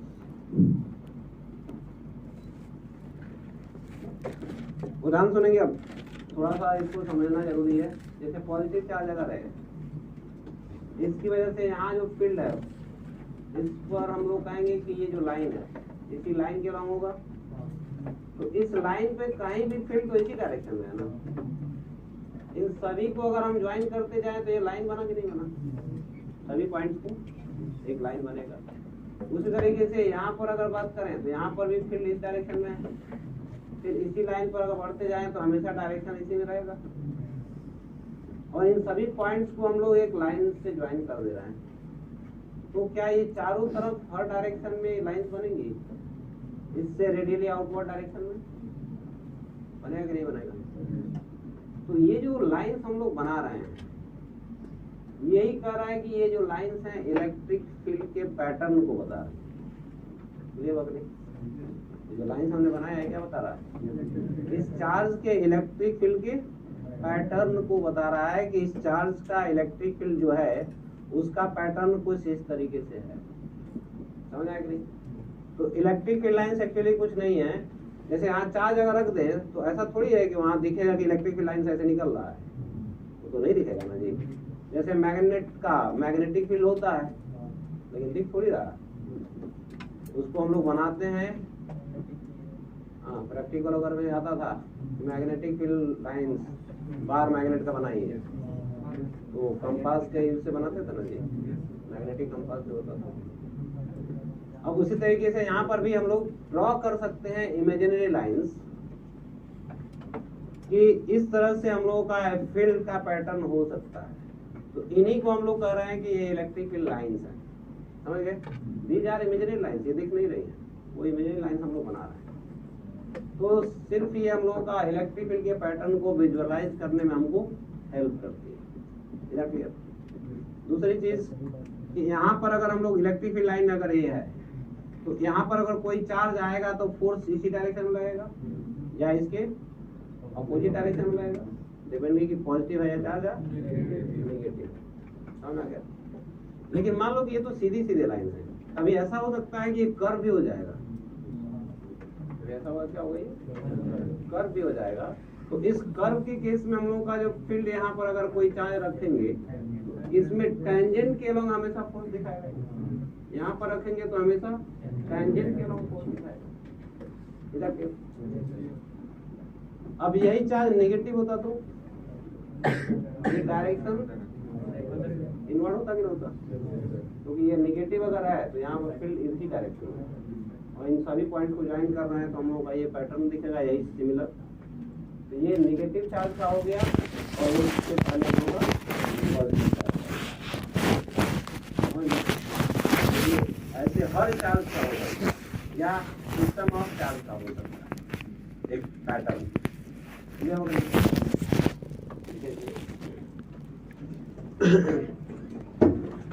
Electric field lines are the imaginary lines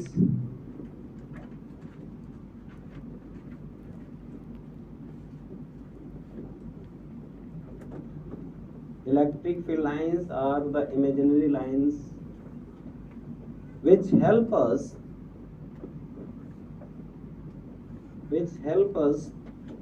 to visualize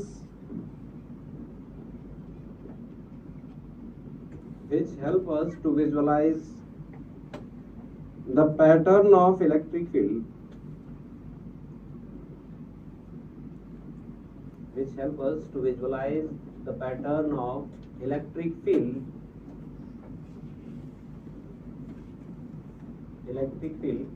produced by a charge or system of charges.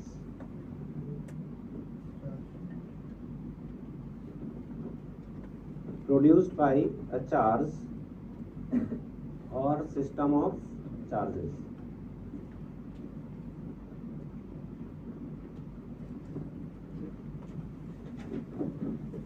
हो गया। Some electric field patterns are as below. इसमें कुछ diagram हम लोग बना लें।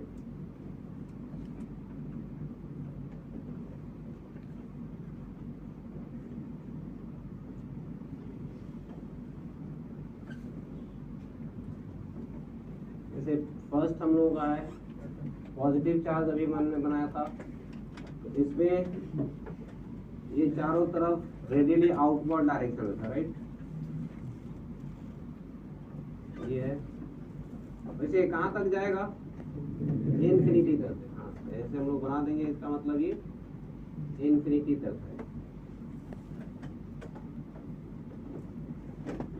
ये पॉजिटिव चार्ज का हो गया, तो इसका पैटर्न बिल्कुल ऐसा ही रहेगा, सिर्फ और सिर्फ उस स्पेस में यही चार्ज हो तब। समझा कि नहीं? सिर्फ पूरे स्पेस में सिर्फ यही चार्ज है तभी ऐसा पैटर्न बनेगा। उसी तरीके से अगर पूरे स्पेस में सिर्फ नेगेटिव चार्ज अगर है तो इसका जस्ट अपोजिट पैटर्न बनेगा। ये नेगेटिव चार्ज हो गया और इसका फील्ड पैटर्न इसका जस्ट अपोजिट।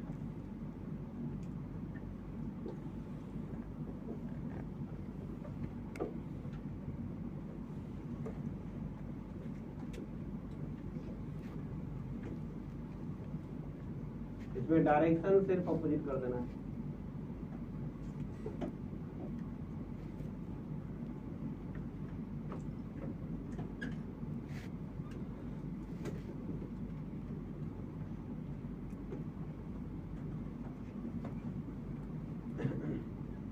अब इस चार्ज का मैग्नीट्यूड जितना ज्यादा होगा, यहाँ पर जो फील्ड लाइंस देख रहे हैं उतने ही ज्यादा होंगे। समझा कि नहीं? तो हम कह सकते हैं कि नंबर ऑफ फील्ड लाइंस जो हैं वो चार्ज के मैग्नीट्यूड के डायरेक्टली प्रोपोर्शनल है।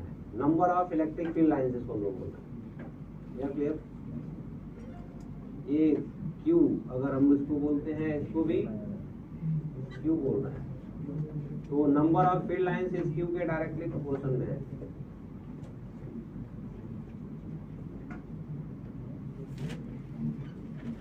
number of field lines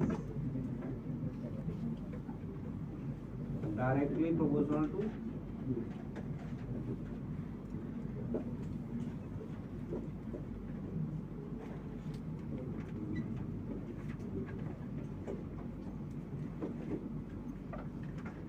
ये दोनों बना लिया सब लोगों ने। चलो फिर से ये क्या दिख रहा है यहाँ? फील्ड लाइंस इस चार्ज से निकल करके कहाँ तक जाएंगी? इन्फिनिटी तक। हम कह सकते हैं ना कि ये जो चार्ज है यही इलेक्ट्रिक फील्ड लाइंस प्रोड्यूस कर रहा है। क्लियर हो गया? यहाँ पर क्या है? और ये टर्मिनेट कहाँ हो रही है? इन्फिनिटी पर, यानी जाकर टर्मिनेट होंगी इन्फिनिटी पर ही और प्रोड्यूस होंगी पॉजिटिव चार्ज से। यहाँ पर क्या हो रहा है? यहाँ टर्मिनेट हो रही है। आ कहाँ से रही है? इन्फिनिटी से। तो यहाँ पर ओरिजिन और टर्मिनेटिंग पॉइंट इलेक्ट्रिक लाइंस का दो हो गया क्या? हाँ, पॉजिटिव चार्ज से अगर ओरिजिन हुआ है तो कहाँ टर्मिनेट करेंगी? या तो नेगेटिव पर या तो इन्फिनिटी पर। अरे जब कोई नेगेटिव नहीं है तब नहीं है इन्फिनिटी पे जा रहा है, और बीच में कहीं नेगेटिव आया तो हाँ उस पर भी टर्मिनेट करना शुरू कर देंगे। समझा कि नहीं? तो कहने का मतलब है कि नेगेटिव चार्ज पे फील्ड लाइंस टर्मिनेट होती हैं और पॉजिटिव चार्ज से ओरिजिनेट होती है। क्लियर हो गया? दूसरा, अभी हमने कहा कि इसका ओरिजिन पॉइंट कहाँ है? इन्फिनिटी पर, और उसका टर्मिनेटिंग पॉइंट कहाँ है? यानी इन्फिनिटी एक ऐसा जगह है जहाँ से ओरिजिनेट भी हो सकती है और टर्मिनेट भी हो सकती है। समझ आ गया? तो ओरिजिन दोनों के लिए है, लेकिन इसमें पॉजिटिव चार्ज से ओरिजिनेट होंगी और नेगेटिव चार्ज पर टर्मिनेट करेंगे। अभी ये सारा प्रॉपर्टी में हम लोग लिखेंगे, ठीक है ना? पहले समझते जाओ बस। यहाँ पर अगर दोनों एक पास में आ जाए, ये पॉजिटिव है और ये नेगेटिव है, आसपास में रखा हुआ है। अब जितना फील्ड लाइंस दोनों का, अगर यहाँ से फील्ड लाइन जो निकल रही है उतना ही यहाँ टर्मिनेट होने वाली है, तो इसकी सारी की सारी फील्ड लाइंस यही टर्मिनेट कर जाएंगी। समझ आ गया? जितना यहाँ से निकलेंगी उतना ही अगर ये टर्मिनेट करा सकता है तो सारी की सारी फील्ड लाइंस यही टर्मिनेट कर जाएंगी। क्लियर हो कि नहीं? लेकिन मान लेते हैं कि यहाँ पर 20 फील्ड लाइंस निकल रही हैं और यहाँ सिर्फ 10 ही टर्मिनेट कर सकती है, तो 10 कहाँ जाएंगी? इन्फिनिटी में। क्लियर हो गया? इसका जस्ट अपोजिट, ये 10 प्रोड्यूस कर सकता है और ये 20 टर्मिनेट कराएगा। तो 10 यहाँ वाली टर्मिनेट करेंगी और बाकी 10 इंफिनिटी से आ रहे होंगे। समझ आ गया? तो इनका जो पैटर्न हम लोग कैसे बनाएंगे, इसका पैटर्न ये भी मतलब ये हम लोग का जो इसे ग्राफिकल एक्सपेरिमेंटल ऑब्जर्वेशन करते हैं ना, इसमें भी हम लोग बिल्कुल ऐसे ही करते हैं। तो इसका फील्ड का जो पैटर्न है बिल्कुल इस तरीके का है, बनाते जाओ।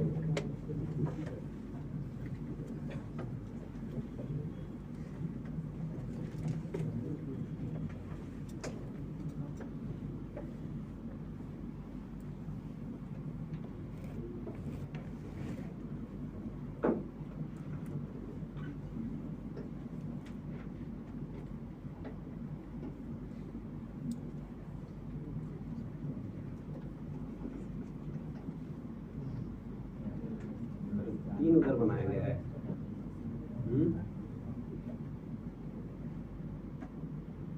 अगर तीन इन दोनों के अलावा तीन उधर बनाया गया है ना, इधर भी तीन बनाए। देखिए तो यहाँ से इसमें ओरिजिनेट हो रही है और यहाँ पर टर्मिनेट होंगी जितनी फील्ड लाइंस, क्योंकि इन दोनों का मैग्नीट्यूड हम लोग अभी सेम लेने वाले हैं।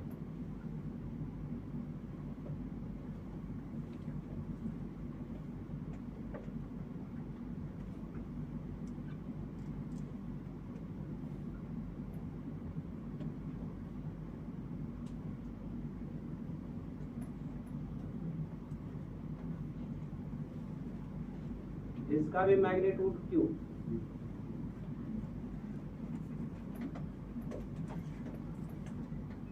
ये है -q और ये है प्लस।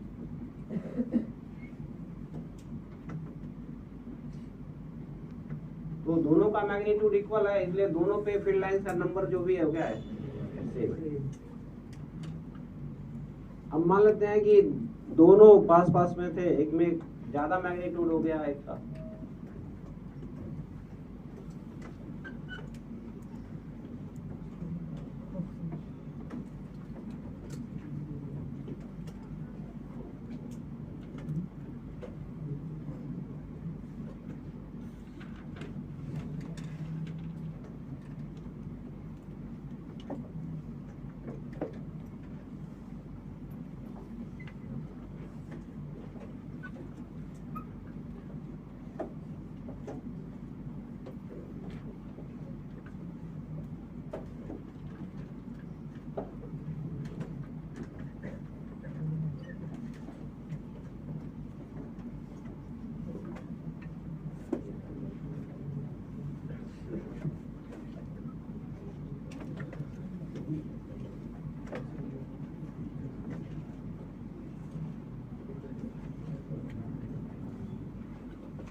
एक कुछ लाइन यहाँ से इंफिनिटी तक जाता है, इसको भी पहुंचा देता है।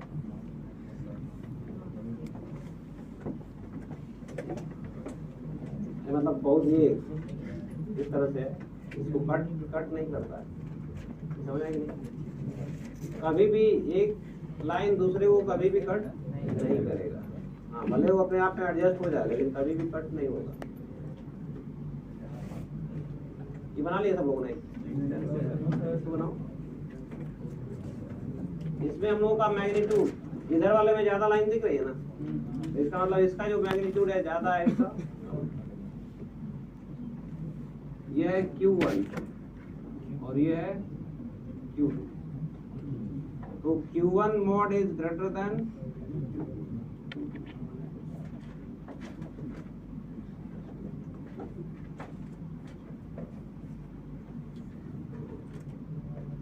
बहुत खुश हो रहा है बाबा। नहीं पढ़ने का मन है, देखो नहीं पढ़ने का मन करे तो सीधे घर चले जाना। हाँ, यहाँ जबरदस्ती तुमको नहीं पढ़ाया जाएगा।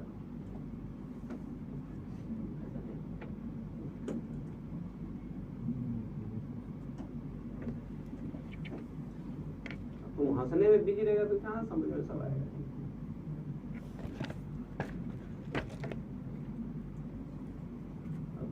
से इधर लाइन ही तो बनाना है यार, उसमें दिमाग लगा ही नहीं रहा कि लाइन का मतलब क्या है, ऐसा ही क्यों बना है, कैसे बना, थोड़ा तो दिमाग सोचोगे तो बिजी हो गया कि आंसर में मेरा लाइन ही तो बनाना है।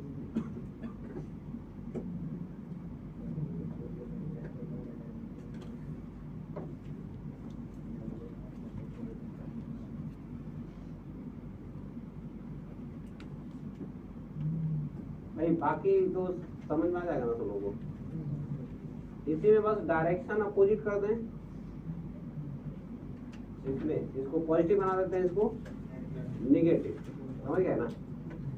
तो ये सब लाइंस का डायरेक्शन में क्या होगा, चेंज हो जाएगा। मैं तो इसी में चेंज कर दूंगा, तुम तो इसमें नहीं कर पाओगे, तुम दूसरा बनाओगे।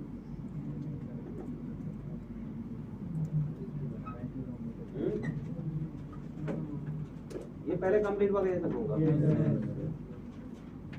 चलो अब इसको नेगेटिव बनाते हैं और इसको पॉजिटिव बनाते हैं। तो अब ये यहां से फील्ड लाइंस निकलेंगी, यहां से अब फील्ड लाइंस निकल रही हैं और नेगेटिव चार्ज पे टर्मिनेट हो रही हैं।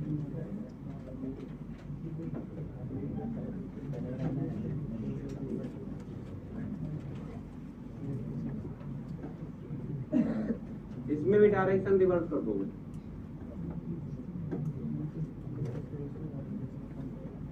तो बना लो जल्दी से।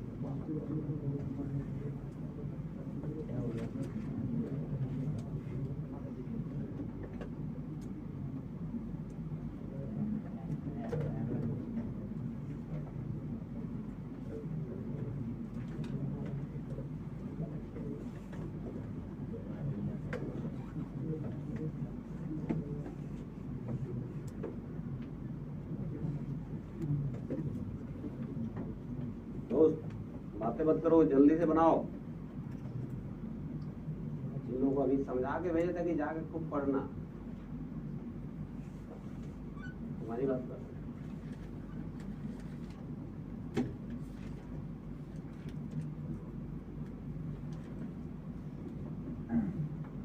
इलेवेंथ में तो खूब बतियाया था सब, बगल में जब तुम ही हो। इलेवेंथ में तो खूब बतियाया था।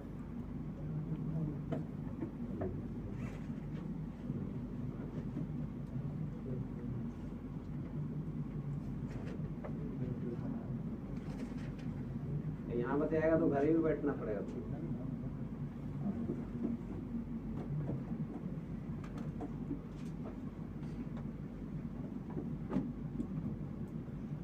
एक कंडीशन वही है कि यहाँ पर एक्स्ट्रा जो लाइंस जरूरत पड़ेंगे तो या तो इन्फिनिटी में टर्मिनेट करती है या इन्फिनिटी से वो रिलेट होके आ जाती है, समझ में आया कि नहीं।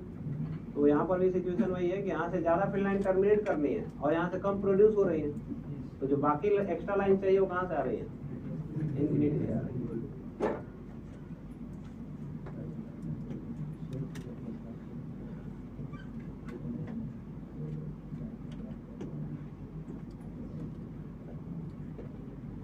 भाई प्रॉपर्टीज, जो फील्ड लाइंस का जो प्रॉपर्टीज है वो है क्या, प्रॉपर्टीज थोड़ा सा लिख ले जल्दी से। प्रॉपर्टीज ऑफ फील्ड लाइंस,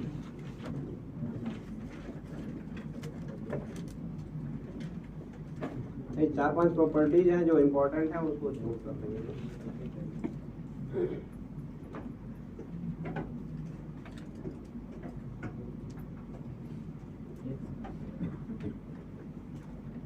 ये कंप्लीट हो गया सब होगा। इसमें लिखें पहला property, field lines are continuous smooth curves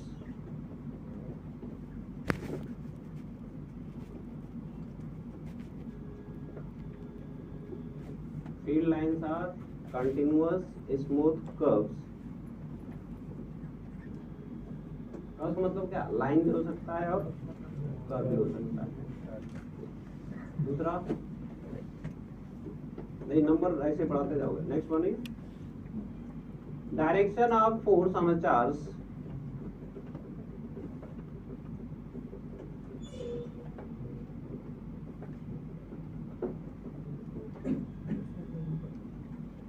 direction of force on the charge और direction of electric field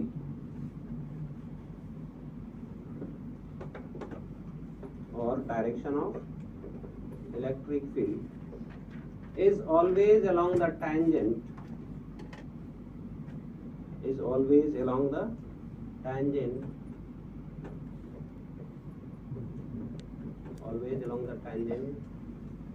to the field line. For example, ये एग्जाम्पल इसमें बना लेंगे।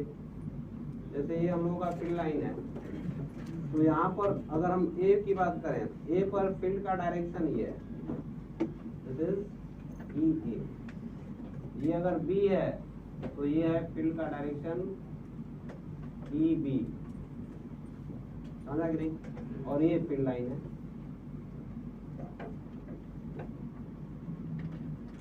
अब यहाँ पर जब हम कोई चार्ज रखेंगे, या तो पॉजिटिव रखेंगे या तो निगेटिव रखेंगे। पॉजिटिव रखेंगे तो इसी डायरेक्शन में फोर्स रहेगा, और निगेटिव रखेंगे तो इसकी, तो ये भी तो टेंजेंट ही कहलाएगा ना, समझा रहे? इसलिए फोर्स और इलेक्ट्रिक फील्ड दोनों हमेशा टेंजेंट के ही अलाउ होंगे। Next,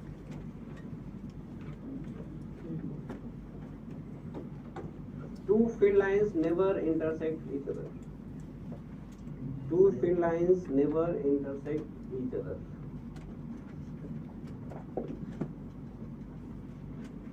If they do so, two field lines never intersect each other. If they do so, then there would be two directions. If they do so, then there would be two directions of electric field at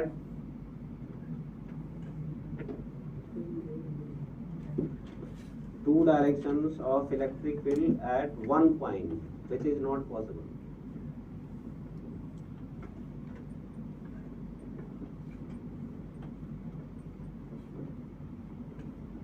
There would be two directions of electric field at one point, which is not possible. क्योंकि किसी भी point पर जो field का direction होगा एक ही होगा, सिर्फ एक से ज्यादा डायरेक्शन पॉसिबल नहीं है किसी भी पॉइंट पर, चाहे वो सिस्टम ऑफ चार्जेस की बात करें या सिंगल चार्ज की बात करें। जैसे यहाँ पर भी सिस्टम ऑफ चार्ज हुआ ना एक, तो इसमें भी हर एक पॉइंट पर इलेक्ट्रिक फील्ड का एक ही डायरेक्शन है, कहीं भी दो डायरेक्शन पॉसिबल नहीं है। Next one is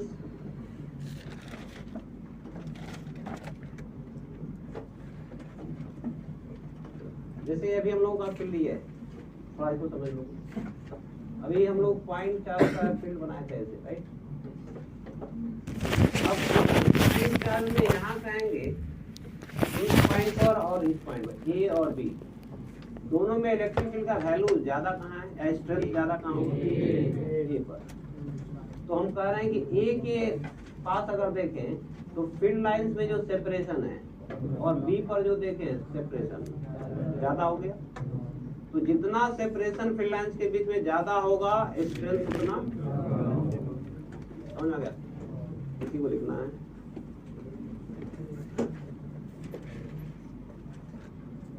Smaller the separation between the field lines, smaller the separation between the field lines,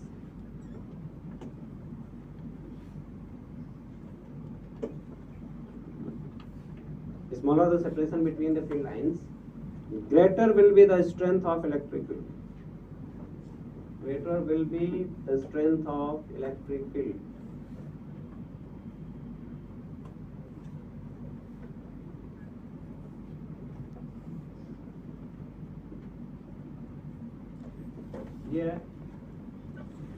ये फील्ड लाइन्स है। तो यहाँ पर हम लोग कहेंगे कि ये पॉइंट ए है और यहाँ पर बी। तो इलेक्ट्रिक फील्ड एट ए का जो मैग्नीट्यूड है which is greater than electric field magnitude है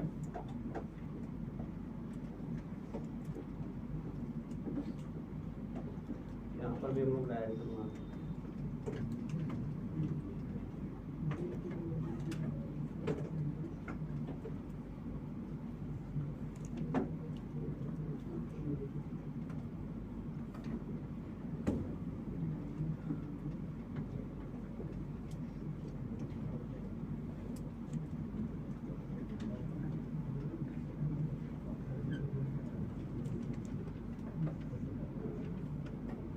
हो गया।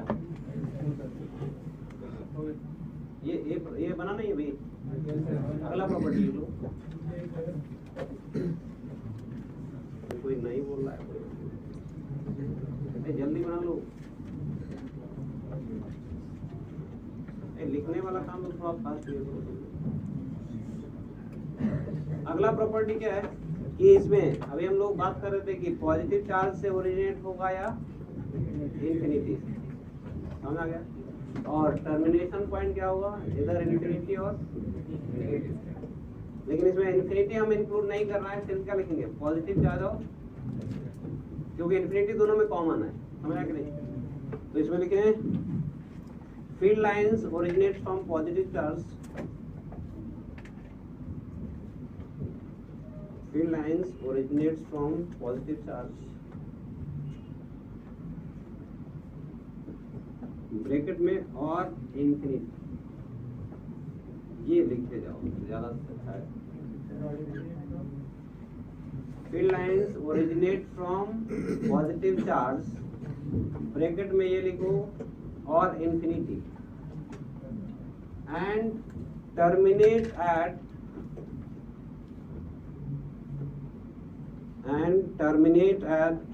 नेगेटिव चार्ज,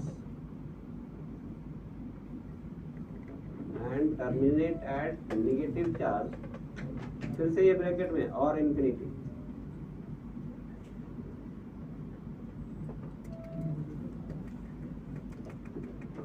हो गया। नेक्स्ट, ये लास्ट शायद होगा प्रॉपर्टी होगा, जो थोड़ी देर पहले ही बताए थे। कोई भी चार्ज का मैग्नीट्यूड है, जितना ज्यादा है उतना ही ज्यादा नंबर ऑफ फील्ड लाइंस होगी। तो लिख लें number of field lines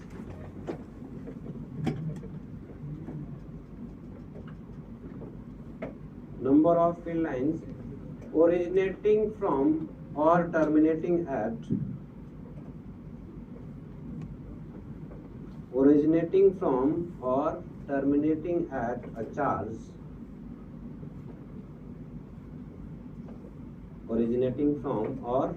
terminating at a charge, is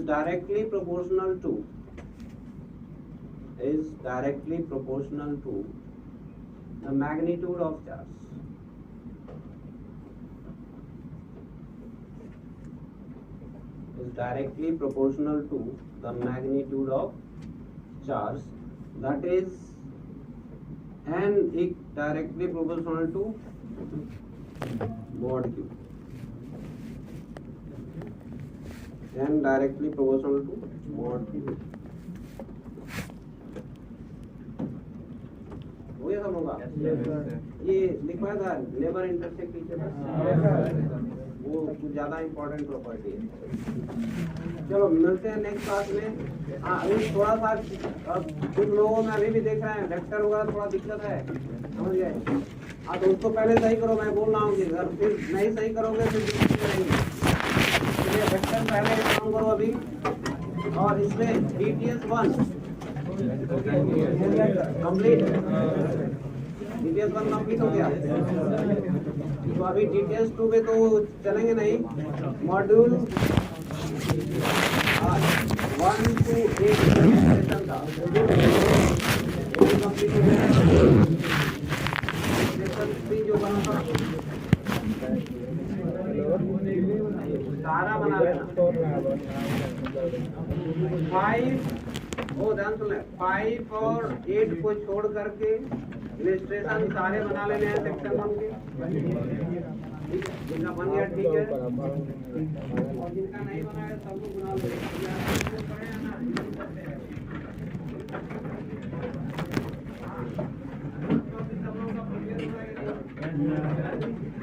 ये हम रैंडमली चेक करेंगे। तुम्हारा हमेशा साथ में रहना चाहिए।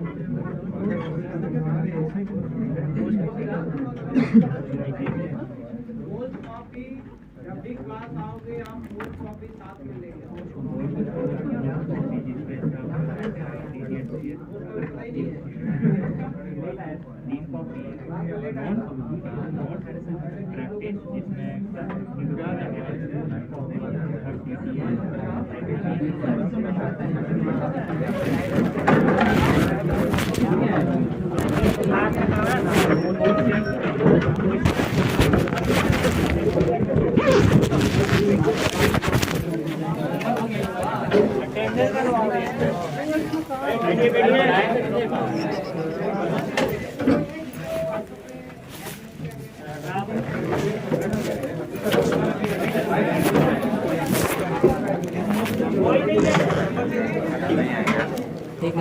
नंबर बताओ ना व्हाट्सएप वाला।